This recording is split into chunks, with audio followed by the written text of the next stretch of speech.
listening to them, you're kind of going through the questions that we take in, about 50 different questions where we ask just to kind of get an understanding of the child.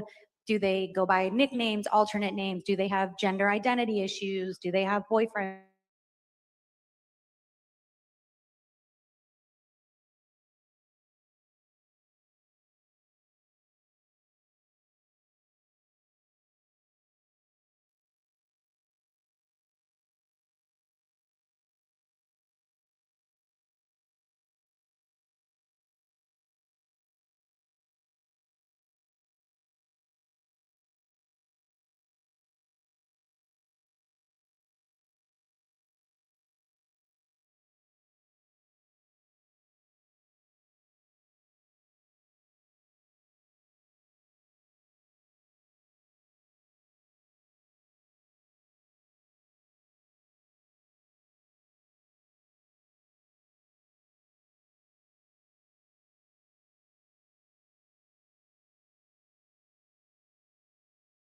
On social media or certain types of gaming systems, and the parents are usually saying no, they're not. I monitor that they do not have a cell phone, or they do have a phone but they don't have social media. And 100% of the time they are absolutely on social media. They are absolutely gaming. They're using their friends' phones at school, and they have multiple accounts. So not only do they have an Instagram or a Snapchat, they've got 5 Instagram accounts. They've got Cash App, they've got Venmo, they've got Snapchat, they've got TikTok, they've got all of the different things that you can, every platform you can think of that is new and used by the younger generation is absolutely used. So I think it is a mistake to assume that your child is telling the truth or your grandchild is telling the truth when they say they are not on it, because I would say more often than not they are. And it's not the fault of the child. They're just doing what all their friends are doing and they don't realize the harm. I mean, when I was growing up, AOL was just starting, so a lot of people were in chat rooms talking to older men and not realizing it, right? Because you had to be a certain age and everyone lied about it. And so it's a anytime technology is involved, I think the younger generation is always doing that and participating in it. And the challenge today is you've got adult men who are saying, "Here, I'll buy you a flight, or I'll come in." There was one girl, she got a boyfriend in another state. She was on the west side of the country. She got connected with a man who was in his 40s or 50s, who was pretending to be a young guy. And he bought her flight tickets, to go out there, and he flew out and met her, and he flew her out to the East Coast. But once they go out of state, now you're trying to track them across the whole country. So yeah, I think I'm glad you brought it up, because I think that's one of the biggest things that parents and grandparents miss. They're absolutely on it. And I think that the next best step is to identify who they're hanging out with and seeing what those people are doing, what oversight their parents have over their activities. Because if your kids or grandkids are this particular friend's house, they've got a best friend, and those parents have no oversight, then you can guarantee your child has no oversight when they're over there. Yeah, it's just 2 weeks ago, we had a very dear friend of ours, and there's so many different scenarios that leads to trafficking. But this social media side of things is what parents can actually grab a hold of. I had a very good friend of mine reach out and say, "Hey, I think this might be trafficking. And my 14-year-old daughter is talking to a 16-year-old boy, and blah blah blah blah blah." And and then he was like trying to get her to go meet him. They caught it in time. And he said, because they follow us and they do all of this stuff, he's like, it just popped into my head, this could be possible trafficking. And turns out, we looked into that just a little bit. Turns out that was actually a 16-year-old boy, but that 16-year-old boy was attached to other traffickers, right? So there's the idea behind the social media side of it is that if your child is online, they are being groomed by somebody. I mean, if it's not a human, it's like a human trafficker. They're being groomed, just like the woman yesterday was saying. It's gender ideology. TikTok, yeah. You scroll on Snapchat. I don't have it anymore, but when I was younger, I had Snapchat, and I thought it was harmless because all our friends did it. And it is to an extent if you're just using it harmlessly. But all of the advertisements and all of your main feed, that's all gender ideology stuff that they're pushing down your throat, and you don't even realize it. So you can grow up in a strict household, conservative, religious, whatever it is, and your kids are still getting bombarded with all of that. Even if it's not straight up trafficking, it's grooming. I just would tell anybody that has kids and anybody that knows people with kids, just tell them their kids are being groomed. Like, just tell them that's what's happening. Yes. So, like, in the scenario that you talked about, the girl that was beating the guy and didn't order a ticket, like, so I'm under the assumption that she didn't know her parents or whatever, and she went. So how do you guys track somebody like that? Where do you get the information to even know where they are? We do, before, like in those situations, we did days and nights full of recon research. So you do an audit of the home. The parents will allow, the team to go into the house, look into the kid's bedroom, try to find other maybe laptops, things like that, see if we can get through with passwords, and then ask friends.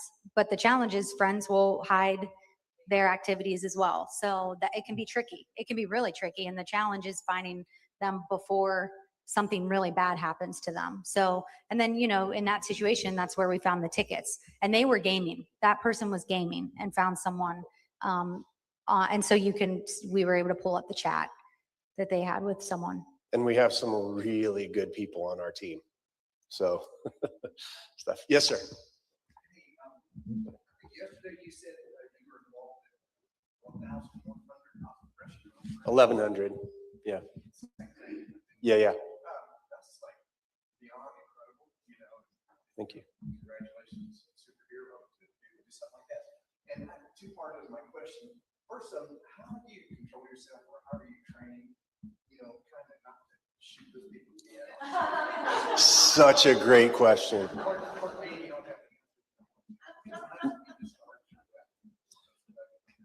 So can't talk about that, but what I will talk about is the concept, right? And when I very first started doing this, I was so excited to go have an impact. And then you end up in some of these foreign countries, because when I started, I was doing a lot of out of the country stuff. In terms of training, I had none, zero training, except for my upbringing, which I told you was pretty rough, right? Which came in handy. I think it saved our lives 2 or 3 times, knowing the criminal mindset that I grew up with, as opposed to the military and the law enforcement people that I train with. Now I'm very well trained because they've trained me on how to do what we do. But I would say that the first part, I was excited to go out and help, and then you see what's actually happening. Like, you have a picture in your mind, and you see what's actually happening. You go in and you're talking to these guys in a way that, because we have to act like we're looking for these girls, right, for our own purposes. And then the traffickers take you to these different houses, and some of them, I remember one that we went into, they had room after room after room, and they would say, here's 11, here's 12, here's, and just say basically like I was on a shopping spree. And you see them chained, to the bed they don't have mattresses on. Like, it was horrific to see that. And after doing that for a couple of years, I'm a very joy-filled person. And I started to feel angry a lot more. And I was like, I don't understand, like, why am I angry? And part of the, being on the teams that I've been on is I'm almost comedic relief for everybody all the time. I'm the one that's bringing that energy. And I started to get angry, and I had a conversation with one of my mentors, and he said, Jason, look, at the end of the day, if you are feeling some kind of way about it, then you're becoming selfish. It was hard for me to hear. I'm like, I'm doing this work, but he was right. I started to make it about me. And that immediately switched me back to, it's about that girl. It has nothing to do with me, except for the fact that God prepared me and put me in that position to be able to do something about it. And so I haven't had any issues. I will tell you one last story. It was the second time that I was on a mission, and I'm sitting down across from this gentleman, and he's got videos, right? Because you either shop in person or you shop with what they have in their inventory on their phone. And he showed me this video. Back when I was younger, how I would deal with getting beaten by my adopted father is I would just go blank. You know what I mean? I would just kind of like disassociate, I guess is what they call it. And then as that affected me as I was getting older, I would get in fights, in the gang fights and whatnot. I would blank out, and everybody around me would just be laying, on the ground because I went batshit on them, for lack of a better term. And so over my career, over my lifetime, part of my challenge was getting a hold of that anger and trying to figure that out. And I did that through a lot of different realms. But when I was sitting down across that table, I started to feel myself, like it started to get gray, and I'm like, oh no, this is not going to be good, because something very bad is going to happen to this guy across the table. And then I snapped back into it because of the tools that we had, and I said, if I do this, there's 40 plus girls that we're after, not just this one trafficker. There was 15 or 16 traffickers that we were after, and if I do this, it's going to jeopardize the entire thing. So since then, there has never been, because it would be about me. If I was going to harm or hurt these people on purpose, it would be about me. The first mission is to get those girls out and to get them safe. The second order of operations is for us to take the bad guys down. And So, I think there's a righteous anger in it, and I think it's reasonable that you feel that way. But I think but it's in every aspect of trafficking prevention, all the way to like awareness, prevention, identity, like finding someone like Elena was saying yesterday, or her brother spots people in the airport, like all of those different realms. I think we're all in our own way preparing for our part of the fight. And what I love about CERT Ministries is Pastor Rudy, who runs it. He's a recon Marine, and he became a pastor, and he always makes time to have fellowship and get in the Word every day if there's an op.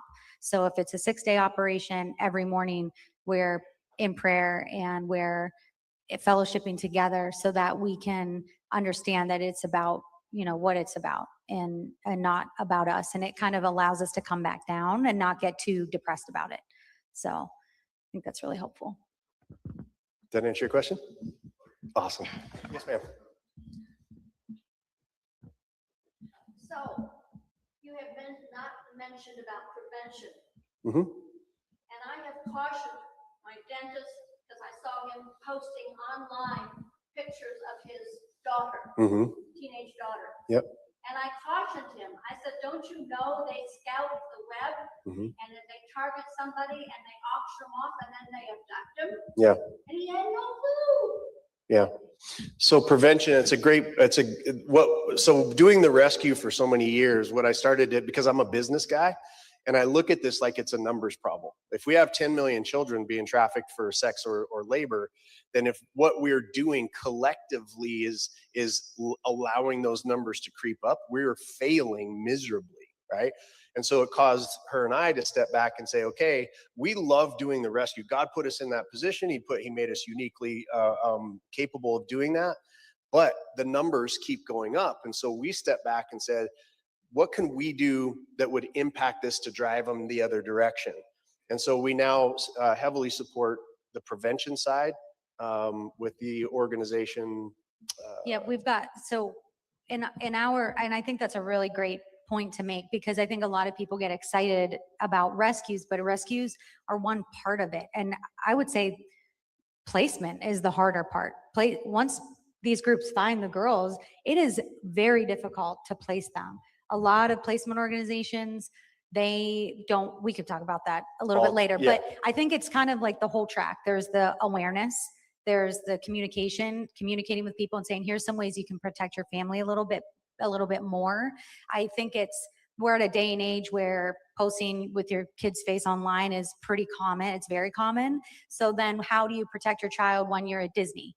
You take a picture of your family as you get out of the car, so you can remember through a photograph what everyone's wearing in case your child goes missing, right? Because when you're in a state of panic, you're not gonna remember what your kid's wearing. So like those little things that you can do. And then you've got groups that, like Hera puts together.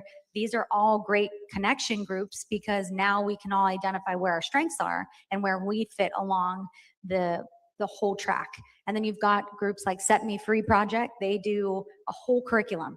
They go into classrooms and they educate students and they educate faculty members. So if education or you're in a school system, you get connected with Set Me Free Project, Safe House Project. They have a conference next week. Yeah, we'll in be Charlotte. back here in Charlotte speaking at that. And that's the it's called ATAC, an anti-trafficking alliance conference, where a bunch of people who are involved in it come together to trade notes and figure out how they can coordinate and work together. So that's really what shifted us, was to go prevention, rescue, aftercare, which is desperately needed, and then on the political realm to get these scumbags out of office that are allowing this to happen.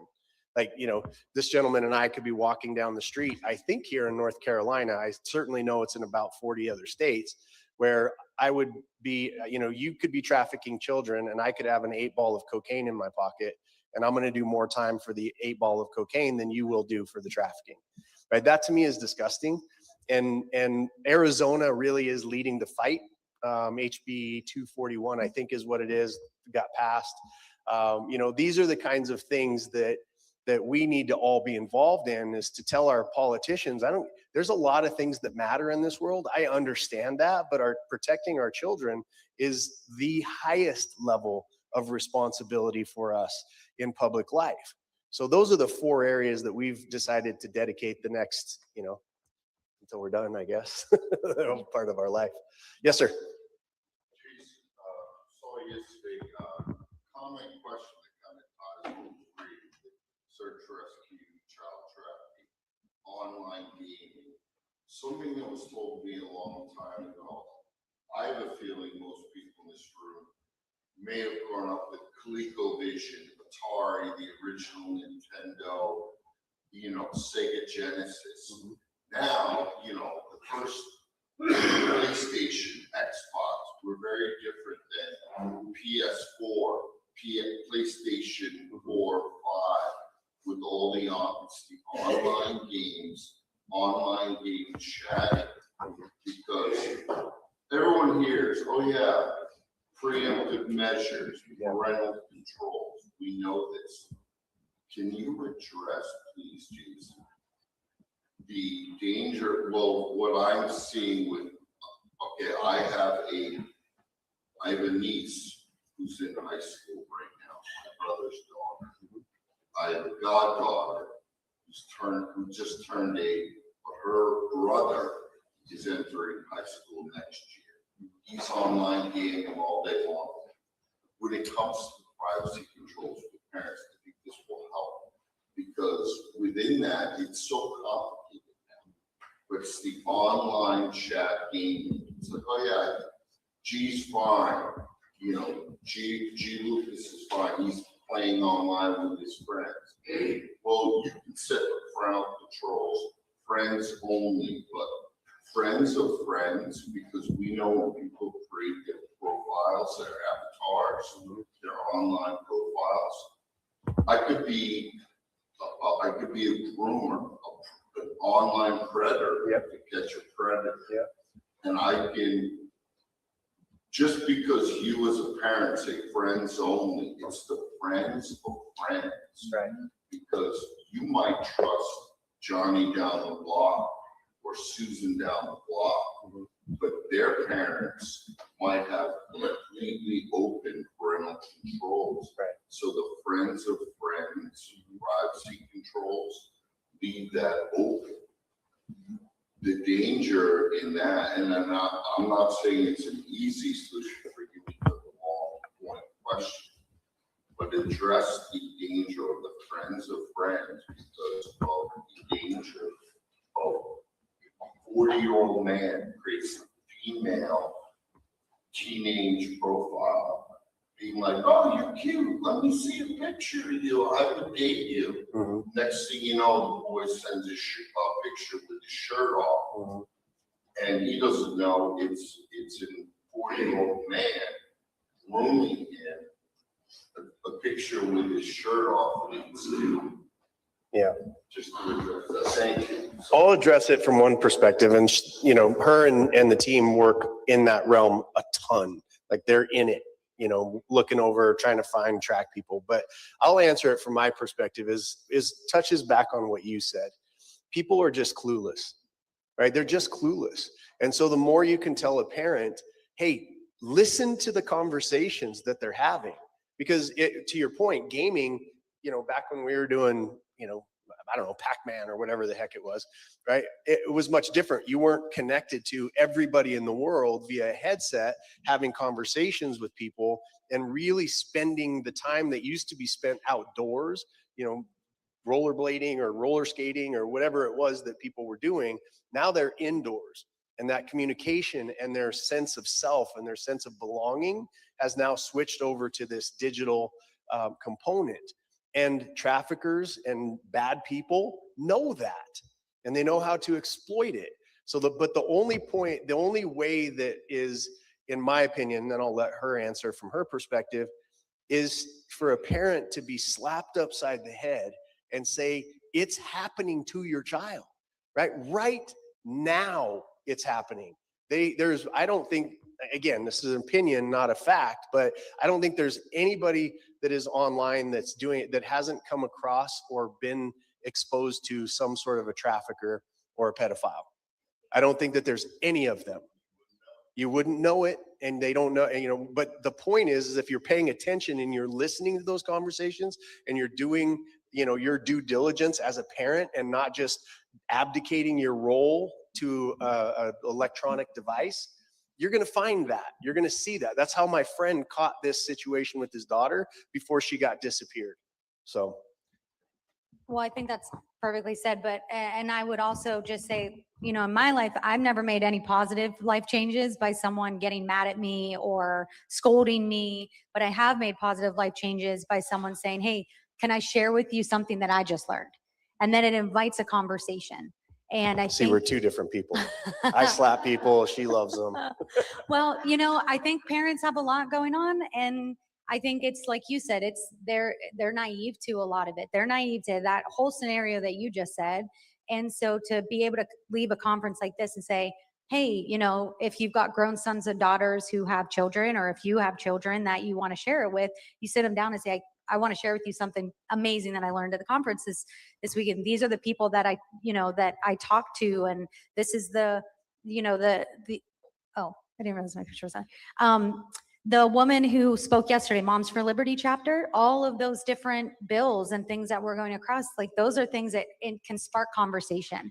And then I think that gets like the friend of ours who came to you 2 weeks ago, we never browbeat him. He just knew he was constantly exposed to what we were learning. And that allowed him to start to pick up on situations that were happening with his child. So I think that's a really important aspect too. And It's if that just doesn't education. work, slap them. There you go. Just kidding. Yes. Yes. Oh.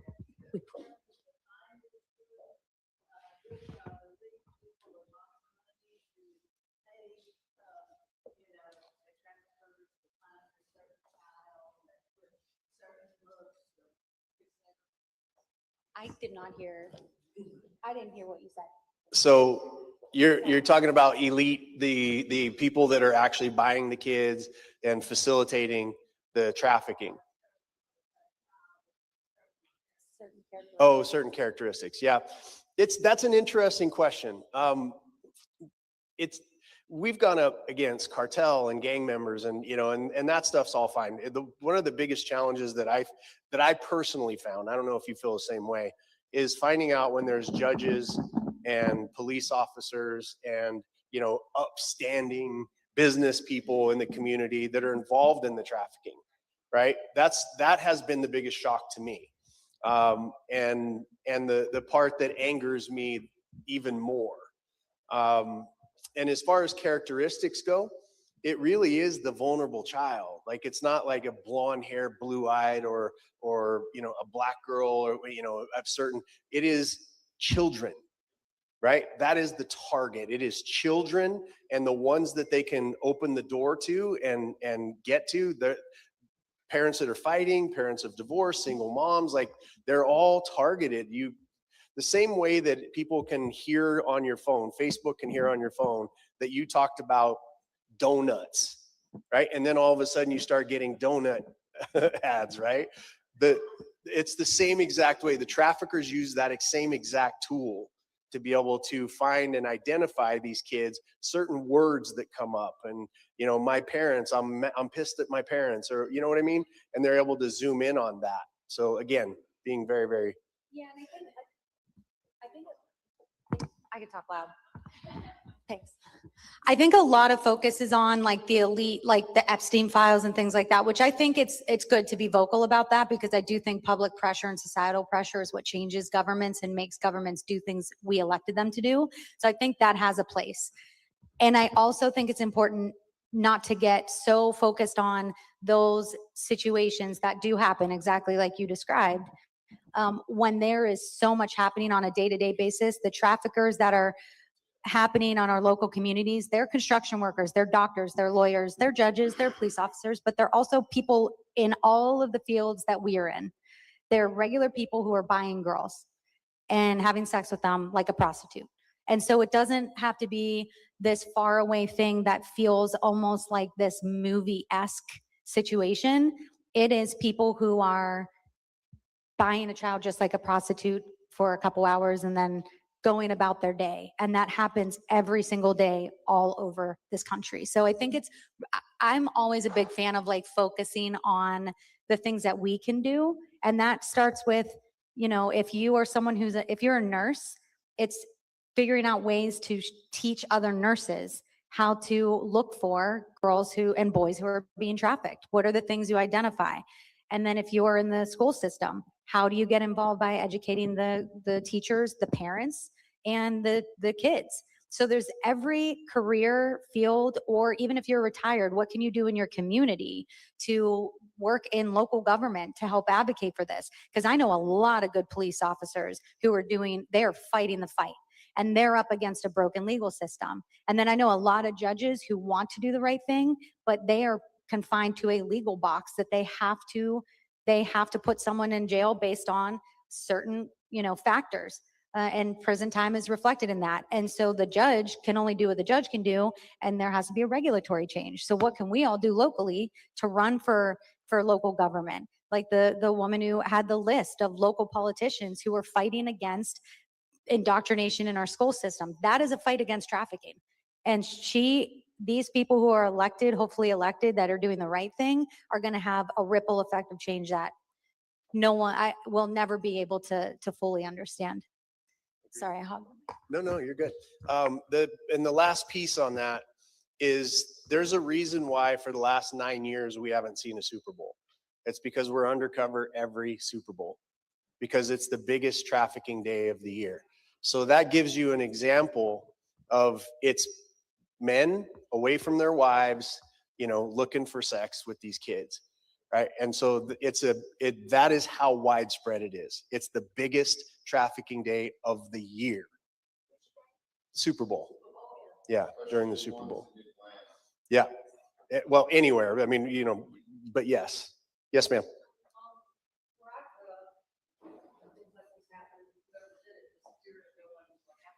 Mm.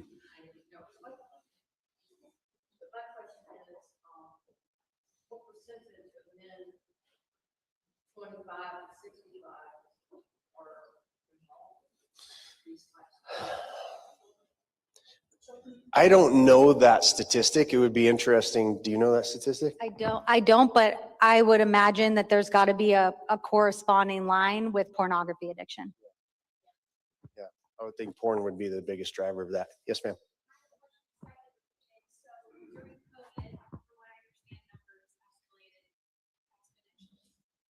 So obviously, like you're saying, a business, supply and demand, as the demand is greater, it's a bigger business pool. How do you take the desire for demand away? Because they're always going to want to supply for them. Yeah, it's a great question. You know, a lot of times we run into, you know, having these conversations, and it's like, well, it's one of the oldest, you know, professions in the world, and they're talking about prostitution, and I'm like, yeah, but that doesn't. These are kids. That it's a different. There's a line. You know what I mean? There's a line, and I think that it's a difficult question. You know, it's a difficult question. How do you take the demand away, which means that now we're trying to legislate matters of the heart and the mind and how people actually think. So yeah, I can't we can't understand that perspective. And so again, the answer is, I don't know how you take away the demand. I just know that we can attack with ferocity the opportunity, right? And that's the work that we have to do, is to take the supply away. That's, at this point in time, that's the only thing I know how to do. I have a couple ideas though. Of course. I have a couple ideas. You know, I think, to your point, there's got to be ways to understand where the demand is coming from. And so if it's pornography, we should get people in the fight, and there are people in the fight, and continue to get more people in the fight against distribution of pornography, maybe holding some of these groups accountable who are distributing those films. Okay, well, what about the people who want the films? Like you said, the demand for the films. Okay, so what if there's a way to identify what's going on with the men and women who are interested in those films? Where are they broken? Where have they been abused? Where, you know, a lot of the pimps that are trafficking girls and boys, they're from broken homes. They're from foster systems. They're from normal homes, but ended up in a gang. So they've been trafficked, or they've just grown up since they were 13 seeing people get trafficked, and they've been part of that gang. So how do we stop these boys from going into gangs? So I think it can be a number, and I think it's a large number of different factors that play into why different people do what they do.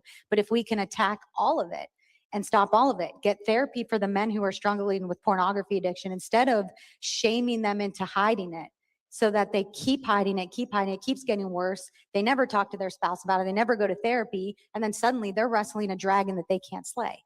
So how do we get them therapy? How do we tell them it's okay to open up, and let's stop this now before it goes down to a very dark place? Like, there's ways I think we can help people before it gets there.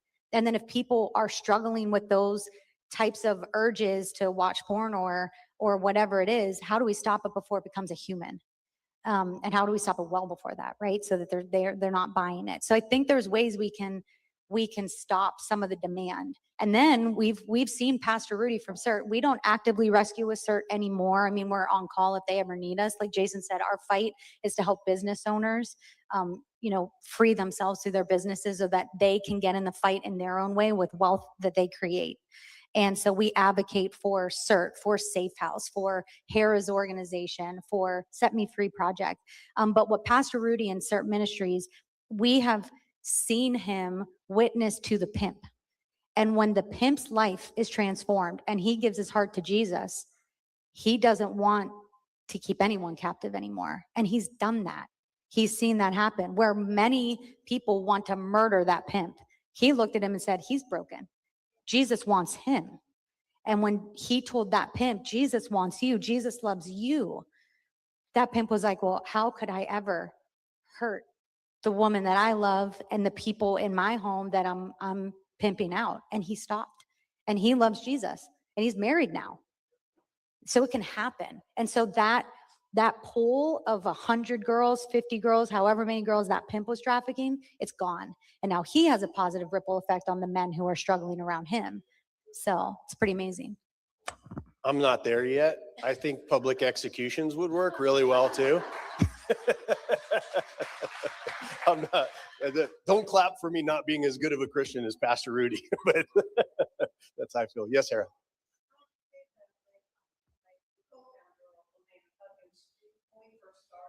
She would talk about pornography, that was her thing. And I think that's where it all starts. And what the society, people that ruin our society into things that are on television and your role models, doing all these things that encourage. And I grew up in New York, and I remember watching the local, you know, the nightly shows or whatever. And they'd be on Ally McBeal, she'd be watching pornography, and her assistant would say, "Are you just doing that?" So everybody's doing it. So they kind of made it like, oh, that's okay. And so I feel like that is something that should just be room for. And then what Elena would say is that, well, after getting started with it, it's not enough just to see the basic pornography. younger and this. It's a and gateway drug. Yeah, it's like a drug, exactly. And I like the thought of like, how can we, what can we do to affect change for that? Oh, you know, like how do you do that? Like, how do you censor things like, how do you go about it? That would be a great thing. You have to answer that now, but I'd love to see if there's something our group could do and put something together that would, you know, say, hey, look, not on our watch, you know, I love whatever the that. ratings are, or however people kind of are doing that subliminal grooming stuff. You have any thoughts on it? Yeah, well, I mean, I think there's so many angles that you can, I think everything chips away at it. I don't think there's really ever one thing where you're like, we're going to start this organization and then pornography is going to be solved. But I think it's how maybe someone is led to start a therapy group to help men recover from pornography addiction. And there's local chapters. And it's like Pornography Anonymous, right? Like, I don't know. Maybe it exists. I don't know. But like those types of things I think can be, I do think men do not talk when they are struggling. And we have, as a society, browbeaten them into hiding a lot of the things they struggle with. And I think we're also in a society, to your point, that says, instead of saying pornography is bad, it's, well, I'm a woman. Women can watch pornography too. That's how we're equal. Well, that's the wrong fight. Right. And so then I think there's other organizations that can start or push local legislation or push law enforcement to see how we can do away with some of these pornography companies. You know, I think there's always going to be people who will try to meet that demand. And so how do we eliminate the demand? And I think it's chipping away at different angles, and we get creative and figure out how to do that and help them. I'm going to drive straight back to the point that I continue to make, and we're traveling all over the world saying this thing to every audience. You raise your personal standards, and that will start to impact, right? The most impactful thing I've ever been able to do was to impact what Jason Cisneros does, right? And having a wife that she holds me to a higher standard, not because she demands it, but because I want to make her proud. Right? I want her to be proud that I'm her husband. And so that raised my standards beyond where they were, and they continue to raise, right? And that has impacted the things and the people that I'm able to impact. And I know she does the exact same thing. And so that's the call, is wherever you sit, whatever you have in your hand, you raise your standards, something that you would allow, you don't allow it anymore. And just little by little, we take this country back, right? And then start to lead the world back down. You know, we've allowed the world to influence us for far too long. And it's now time for us as a people to influence the world around us. Thank you.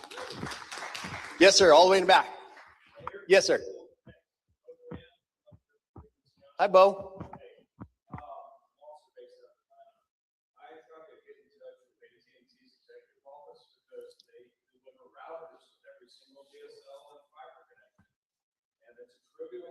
Yeah. Building the ROM goes into the router to include software that automatically blocks certain sites. There's entire whitelists that have automatically updated lists of all the sites. If you're already addicted to porn, or technically look at it once in a while, but all it takes for a guy is that. Yeah. Yeah. Okay. So I have rental property, short-term rentals. So I go and hack all the routers to make sure I have a block list in there where you can't just do that and go mess up the beds. That's smart. As far as dealing with the gang bangers and the pimping, I grew up as an abused child. I was in a foster home. I went to 13 schools before I got out of high school. I got saved 2 years ago. Okay. I wish somebody, when I was 16 to 20 years old, and introduced me to adult children of alcoholics. That ACA, the second A should be abusers, a-holes. Yeah. And it deals with the self-destructive behaviors we learn to cope and survive as children. My nickname was house N-word, or a cocksucker in the house. That's what I was called. I was beaten up by a 6'4" combat veteran. Oh, I'm so sorry. Oh, where's the mic? Okay, sorry. I don't speak very often. Anyway, I was called lots of nasty things as a child, right? And the way I ended up dealing with it was playing rugby. A guy your size, I'm not scared of you, but I'm not a big guy, so I'm the meanest hobbit you'll ever meet. But I had some ideas about dealing with these guys that end up being pimps if they would just get into a 12-step program and hopefully get saved. Because once you get saved, one thing I noticed, and I've learned this 6 weeks ago at church, I was complaining, I'm like, I'm still doing a lot of the bad behaviors I used to do before I got saved. Some of them, not as much, but the difference is it hurts a lot more. I feel it, I notice it, and it's like this onion layer of stuff coming off. I didn't notice I was doing it all. And when those layers are there, they build and build and build, and suddenly you're ending up trafficking children, and you think it's okay. Now, I'm not. I'm just saying I've never, obviously. And I tend to agree with your solution in the short term. But there I go, but for the grace of God. And that is not a Christian point of view. We're there to forgive. And we are all equal in sin. And so if we are able to join with each other and get with these companies that make these routers, for example, and have them install the basic blocking software so it's easy for a parent to just click and say, yeah, I want to turn that on. I want to turn that DNS filter on. That's what it's called, DNS filtering. It would be trivial. You should be able to do it on every one of these phones. You shouldn't have to be tracked with your phone to have your kids protected on your phones. But you do. But there are other ways of doing it. Quad 9, 9.9.9 is a DNS filter that can block a lot of that stuff. You go and Google around for DNS filtering for porn, and you'll find some stuff that you can easily modify your phone's access and your kids' phone's access to block them from it. And this starts, look, when I was 9 years old, we were all in 1979 stealing dad's Playboy, and guess where that leads? Right? And then it got really normalized by the time I was 15, 16 years old. Everybody's looking at this stuff. Everybody's treating women like that. And women are like, oh, well, I guess I have to live up to that. And it just feeds itself. And you end up with Ally McBeal being a normalization, sort of grooming software for people to get programmed into self-destructive behavior that ruins relationships. Okay? And then I want to throw this in there. I just ran across this. I was just listening to this on the way up. Israel is in the forefront right now. And we have multiple times when they lost Israel and were thrown out. And why did they lose it? Because they weren't obeying God, right? And one of the things they were doing was worshiping other gods, like the Canaanites' God. And guess what the Canaanite God demands? Child sacrifice. So that ties right in. And there's still undercurrent in these underbellies of religions around the world of that going on. And the easiest one that you can research is about Canaanites. And it directly impacts Christianity because our root is Abrahamic. So I would suggest ACA for these kids and adults that are recovering from childhood trauma. Okay, there are 12-step programs for sex addicts. I think one of them is called SLAA. I don't remember, but it's not my thing. Thank goodness. But I did poke around to see what was there. And no, you don't have to quit drinking wine to go to ACA. It's not Alcoholics Anonymous. That's a different program. So, and being saved helps, or following a faith helps, and creating groups. But I think the biggest thing is getting these platforms. These things are routers. And if you can block it at this level, you can protect millions of people from it. And you don't need to install spyware like age verification software, which is a way to undermine the internet so they can spy on you. And it does nothing to prevent the problem, because I can circumvent age verification all day long. Just block the access. Just block it at the source. There you go. Give him a big round of applause. Great to meet you, Bo. Great to meet you. Fantastic. Yes, ma'am.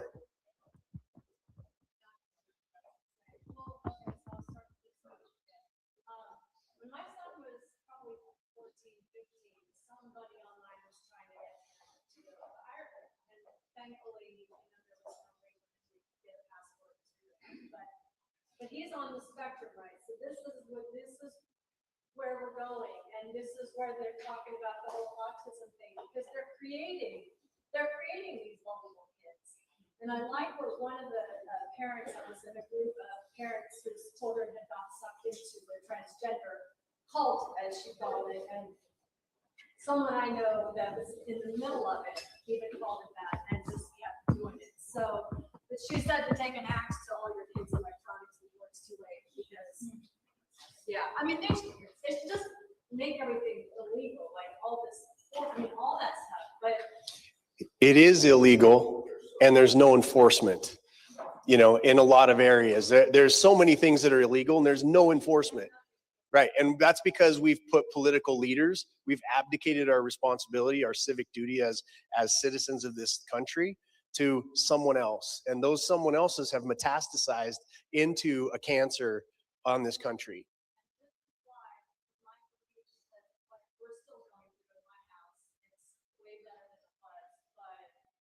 This is so much bigger than us, right? And so God, and I've been listening to most of the things, He's going to show up. Amen. Amen. And it's happening. there's going to be a lot, but it's just going to happen because if we had to litigate with the legislator, Not going to happen. so. We have to take it back by force. Yeah. Let me tell you again, from our perspective, and I asked this yesterday, how many of you own businesses? Okay, about, half of the room. That is the most powerful place that we can start. And all of you shop at businesses, right? Stop shopping at Amazon, right? You're giving literally money to the devil, in my opinion. Sorry, that's on, yeah. But you find local people because that is how we remain free. And it's not being talked about near enough, because you look at what happened in 2020. Talk about grooming. 2020, what did we get called as small business owners? Non-essential. Hey, good. Non-essential. Are you kidding me? Non-essential?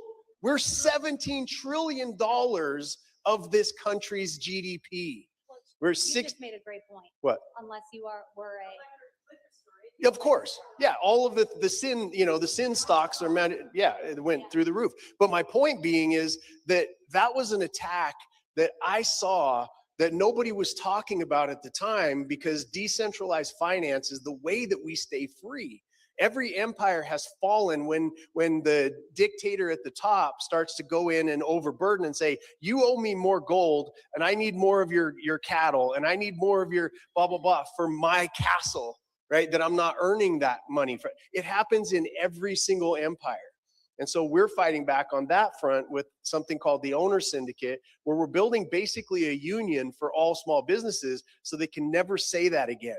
We're putting together our own Bill of Rights. It's a $2 billion project that we're working on right now so that we have our own PAC, so that we put our own people, not Republican, not Democrat, people that say yes to the things that we have on our own platform.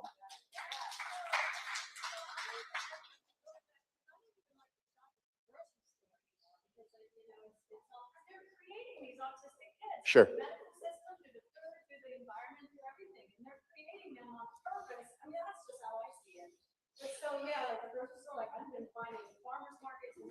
Good. That's the way that you're going to combat this. Stop giving them the bullets to put in the gun to shoot us with, right? It's our dollars. Where do we put our dollars? Collectively, there's, 100 people here. If we all changed our shopping habits and we went local, and yes, it costs a little bit more money, but are we buying things that we don't need, right? Is there ways that we can sacrifice to pay another $2 for shopping at somebody local? Like, this is the fight. And I think that this is the only way that we win the battle that we're actually in without bullets and blood, is through the financial, organization of this country. Yes, ma'am.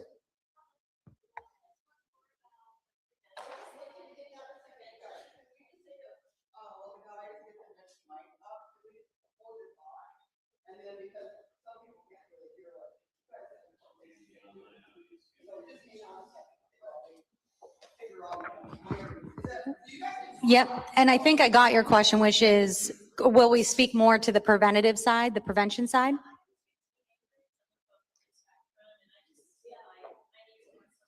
Yeah, 2 teenagers, both on the spectrum, want to learn more. Yep, and apps. So, yeah, I think, Set Me Free Project is such a great organization. If you haven't heard of them yet, I cannot remember where they're based out of. It doesn't matter because they work all over the country. Yeah, But they build curriculums so that they can teach educators.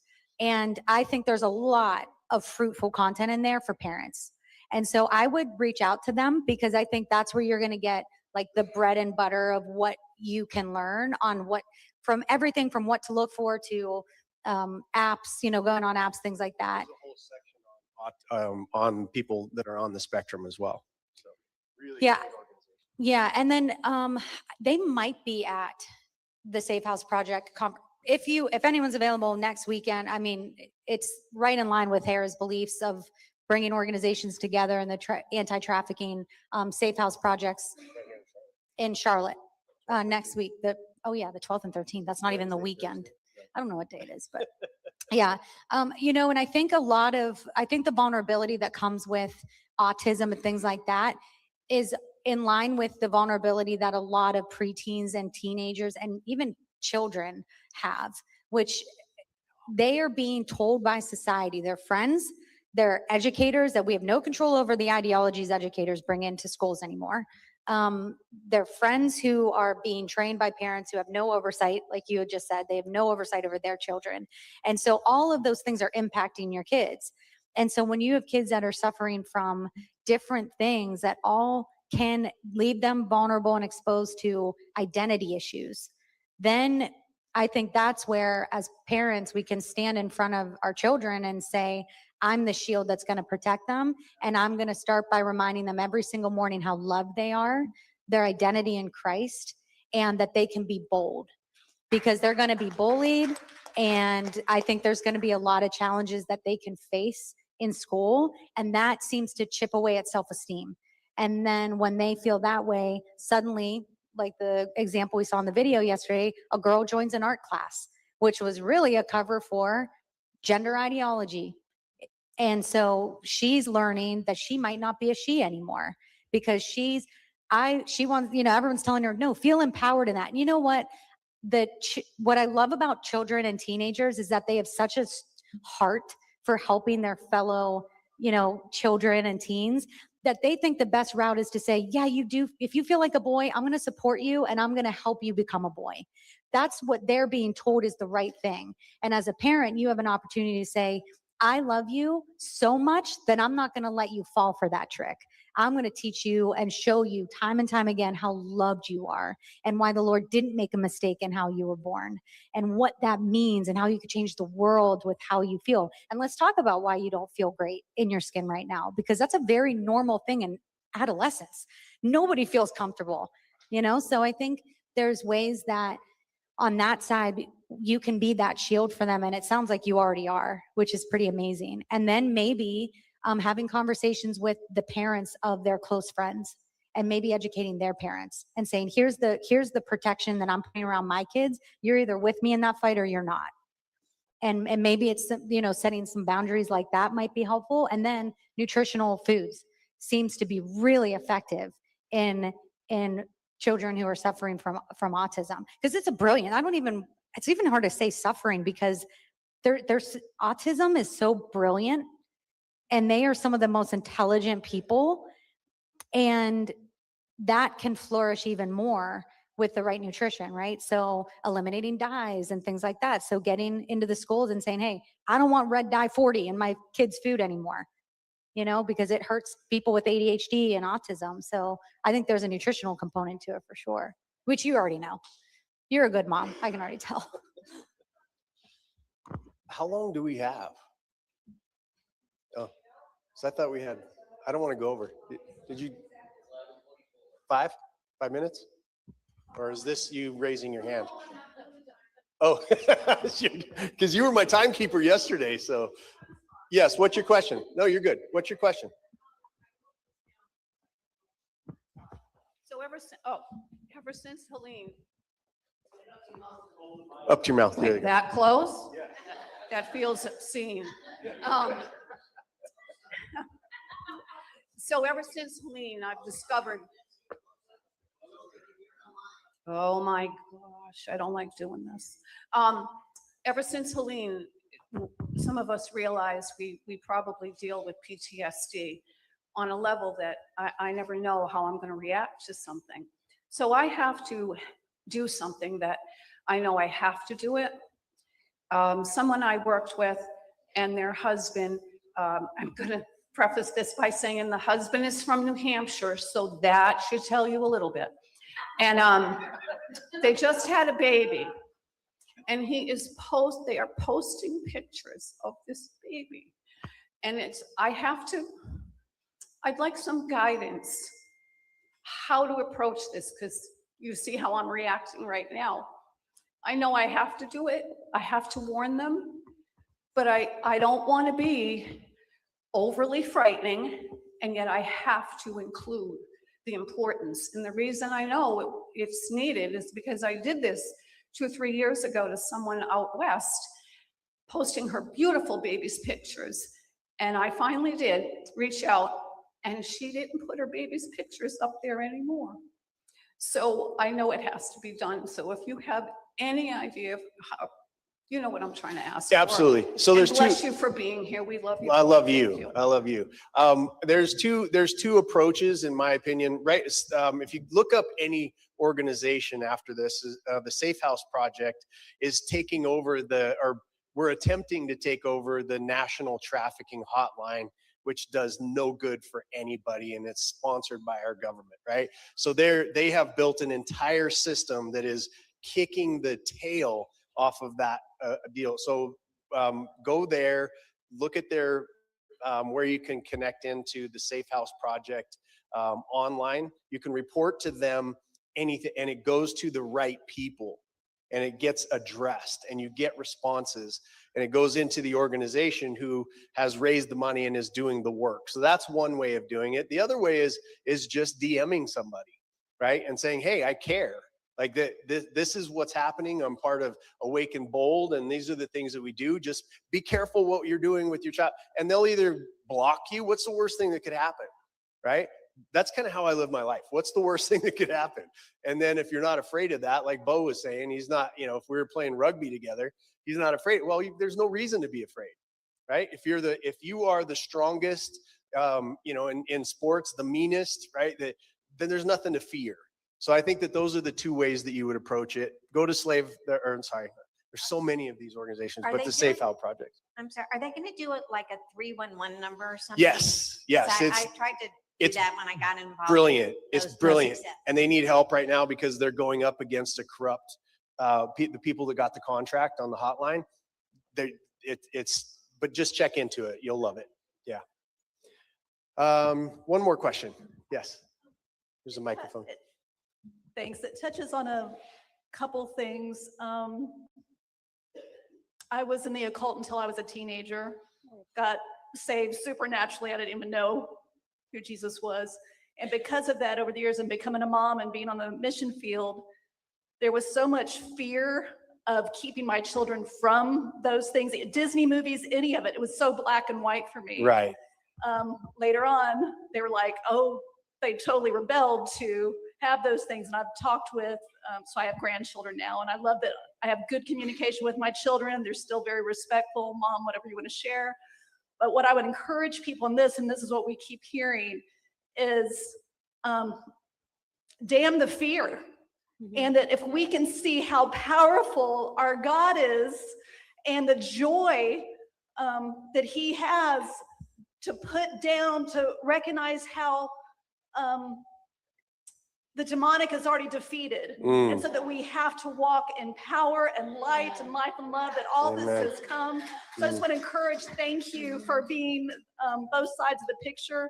But if we can realize how empowered he's made us, Messiah in us, the hope of glory, who raised Yeshua from the dead, Amen. Dwells in us if you've received him. What an awesome. I love that. I love that. Thank you. So in our organization, then we're going to wrap this up. And you've got other great speakers going today, but in the CERT Ministries organization, we get told a lot before we go out on these missions. There's signals for us. It's like when you see the word pray, that means that we're on our way to go get a child, right? When you see Princess rescued, that means that we were able to retrieve that little girl, that little boy, or that group. And we get told a lot before we go on these missions to be careful, right? And in the Bible, it says what? Be careful for nothing. Be careful for nothing. And so we have the phrase, stay dangerous. Being a safe individual in a dangerous world does nothing, right? Whatever that, and everybody in here, not women, men, older, younger, I don't really care. There is a dangerous person inside of you. And that danger is meant to stand up for the vulnerable and the weak. You are in these chairs and given the tools that you've been given to be strong, not for yourself anymore, but for other people who need you. The pain that you've gone through, the sadness, the abuse, the things that you've gone through in your own life were meant to make you strong for moments like this. That you're so strong. This is one of the things that I love to get people to wake up to, is that you are a force of nature. By the fact that you are breathing air, that you're here, that you're wondering, what can I do to help? Right? You are powerful beyond belief. Don't forget that, and be powerful, be amazing, and please, for the love of God, stay dangerous.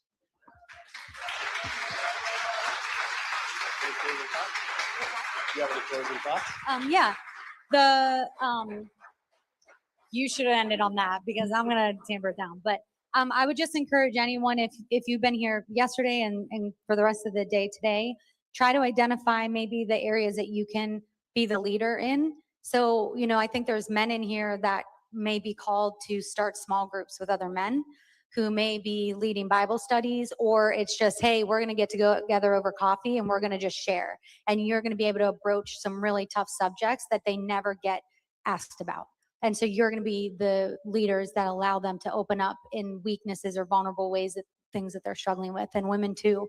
And I think that was the best way to close. So thank you for that. That was a prayer over this group here, and it was a gift for us and for me. And there's a line in Chronicles of Narnia, not biblical, but kind of biblical.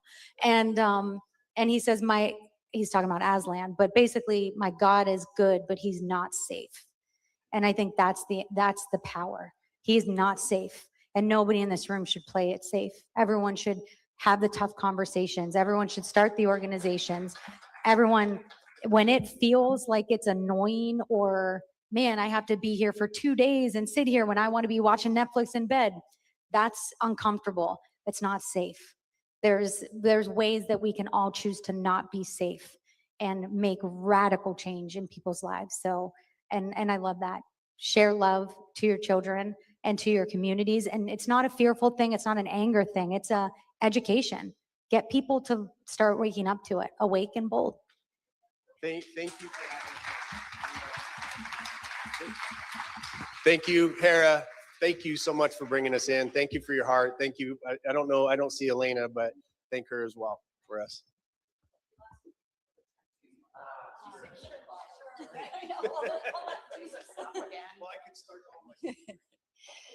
All right, well, that was really interesting. And actually that talk is going to be up on the Awake and Bold website. So if anybody wants to tune in, we'll get it edited and it'll be up there this week, because they really did have a lot of helpful information.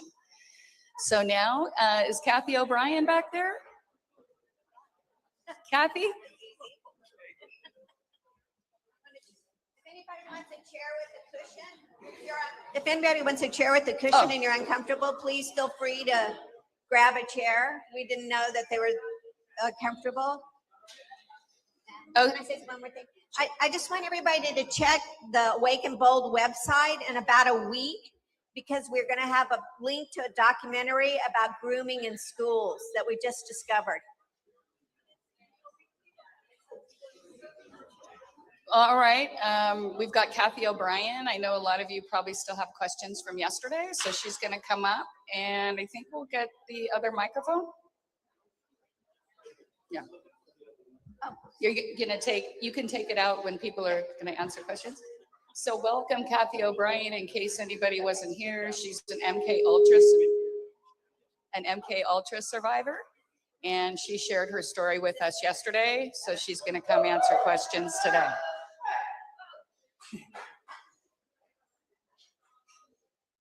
Apparently, that last talk really created a lot of conversations. I'm sure when people went home to dinner last night, they were thinking, oh my gosh, what's going on in the world? I was certainly full of information and my brain was moving.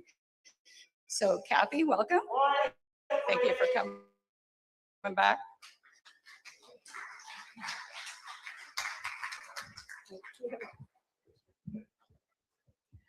Wow, that was a lot of great information. We thank you so much. You two have been active for a long time that I know of and making a positive difference in the world. We all have an opportunity to be the change, make that positive difference on exactly what it is we can do. And it's so exciting to know that we are here to break the chain. Once we break that chain, we can stop the child pornography. We can stop the sex trafficking. We can stop the child sex trafficking. Every bit of it begins with incest, pedophilia, child sexual abuse. I spoke yesterday about how I was born into a multi-generational incest-based family, and my father's sexual abuse began in infancy when he was substituting his penis for my mother's nipple. That put my sexuality into an area of survival. It heightened sexuality into an area of eating and breathing and drinking. And it just totally distorts what sexuality is meant to be when it's shared between love of a husband and wife. It's a completely different thing that happens in the brain. This is being deliberately done. It's been conditioned for generations to create this vast perversion that we're seeing. It was considered that in the multi-generational aspect, that after 3 generations, any knowledge base, abuse base, or belief system becomes autogenic in the brain. It's born into us. It's genetically inherited. So I genetically inherited all that garbage from my family. I am living proof soul is stronger than genetics. We reclaim that soul to break the chain when we reclaim our free thought. That free thought gives us ability to expand our knowledge base beyond what we think we know, beyond what we have been told, taught, and misled to believe that pedophilia is just a sexual preference. It is not. It is an erosion of our humanity. It's an erosion of our intelligence. It's an erosion of our procreation, our human procreation, our natural process, and our ability to align with the divine within and live life the way that it was intended to be. So you get this generational aspect because people have been ignorant as to our own mind-brain function. We need education to remind people what happens when trauma occurs, what happens to a child, what happens when they're abused. And since it's going to take us a while to get that education back into the system, from my point of view, we need some harsh penalties for these people who are continuing this activity, who are perpetuating it. Because if we had some justice in our system, then people would realize there's accountability for actions. If there's harsh penalties, like they're talking about the death penalty for people who rape and traffic children, then that will inspire those who have been conditioned for generations to just say, why so harsh? And look into it and find out.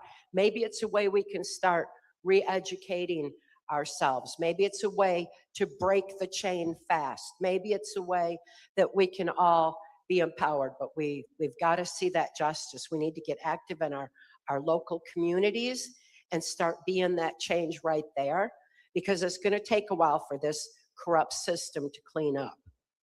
I'm so happy to hear that there's different hotlines that are coming into effect now and based on state levels and county levels and everything else, because that national hotline has been deliberately created from the National Center of Missing and Exploited Children to perpetuate child sex trafficking, to perpetuate the pedophile agenda, to bring the children who are being trafficked, to keep them in the system through the corrupted child protective services. It and seen it. We've got such a mess, but when we start cleaning it up locally and opening our eyes and seeing what we can do to reach out to those that we love and let them know they need to protect their children, it's all love. We can use our voices, we can use that love to open ears and start educating each other as to what it is we can do. I stand strong by what America's Future and Mary Flynn O'Neill's Defend and Protect Children's Project has been promoting, and that's local action has national impact. And that means it's up to us. We can make all the difference. We, the people, it's our Constitution. We can restore the freedom and justice for all. And it begins with us. It begins in our own home, educating our children, arming them with the truth that they need. And we've got an opportunity in front of us to break the chain. Once we break the chain, we break the supply and demand of the pornography, the perversion, the whole thing. And we have the power to do that and be that and not have to wait on somebody else to do it for us. So I've got so many different directions that I would love to speak about further, but ultimately I wanted to open this up to questions and anything that you have to ask. This is exciting.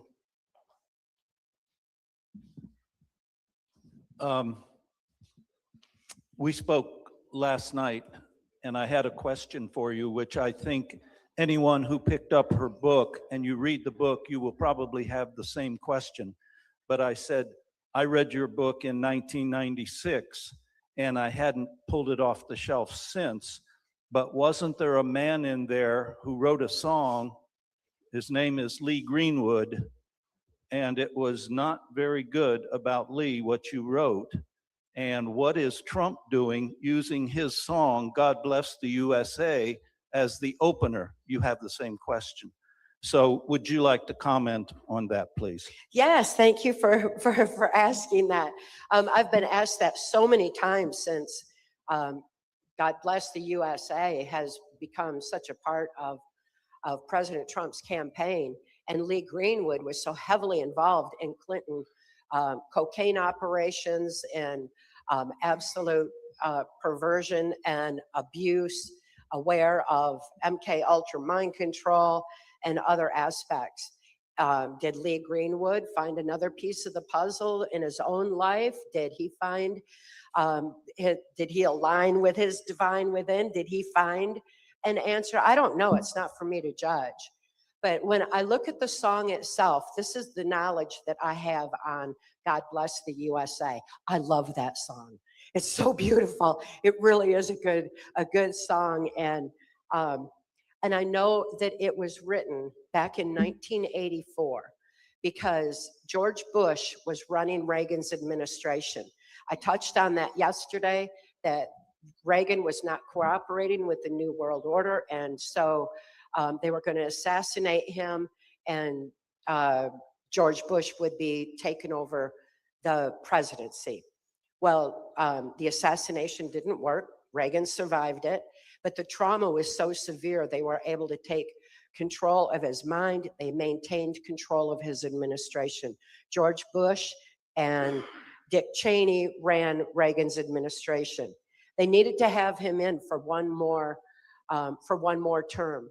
And they wanted to make sure that he got in because he was a great mouthpiece. The people loved Reagan, and they were able to sell our country out to globalism, to sell our education out to indoctrination of children, to especially impose the pedophile agenda across the nation. And what happened during Reagan's administration is detailed in my testimony, Transformation of America. It was absolutely horrific. But what would Reagan have chose for himself? I don't know. And I know that President Trump is acutely aware of MK Ultra mind control, how far reaching it is, how much it's gone into various presidencies and global leaders. And I strongly believe that he has the knowledge that I do, that God Bless the USA was assigned to Lee Greenwood to write that song to make sure that Reagan was reelected. So it was ultimately written for him. It was to create a patriotic illusion over here. And the harmonics that were used in that song were the highest vibrational quality that they had available, so that it would embed into the minds of the people. And so what Lee Greenwood did with that song was make sure that Ronald Reagan was elected, and he was granted that because of his involvement in Clinton cocaine operations. So he got the money from it, but it doesn't make the song bad. And ultimately, it was all about, God bless the USA. I mean, it's still a beautiful song. So I really think that the complexities surrounding that song are something that President Trump is aware of.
about, God bless the USA. I mean, it's still a beautiful song. So I really think that the complexities surrounding that song are something that President Trump is aware of.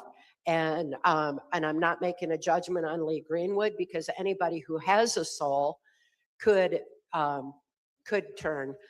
It's those that aren't like us and do not like us, the ones who are so absolutely soulless that, the Clintons and George Bush Sr. and a few others that I've known, that's a completely different thing. But aside from that, I guess the song is there for us to enjoy. Can we do a microphone because I'm half deaf. Thank you so much. Do you want me to? Hi. Okay. Do you think that what happened with the mind control and the assassination attempt on President Reagan had anything to do with their ability did they give him Alzheimer's? Could they have that mental ability scientific ability to do that? Since Alzheimer's is about forgetting and mind control is an inability to think, to bring things to mind, the parallels are already right there. It may have just been the effects of mind control in that he hadn't been able to heal from, that they just called Alzheimer's. It could be that. I've wondered that myself, if that was if that was what that was really all about.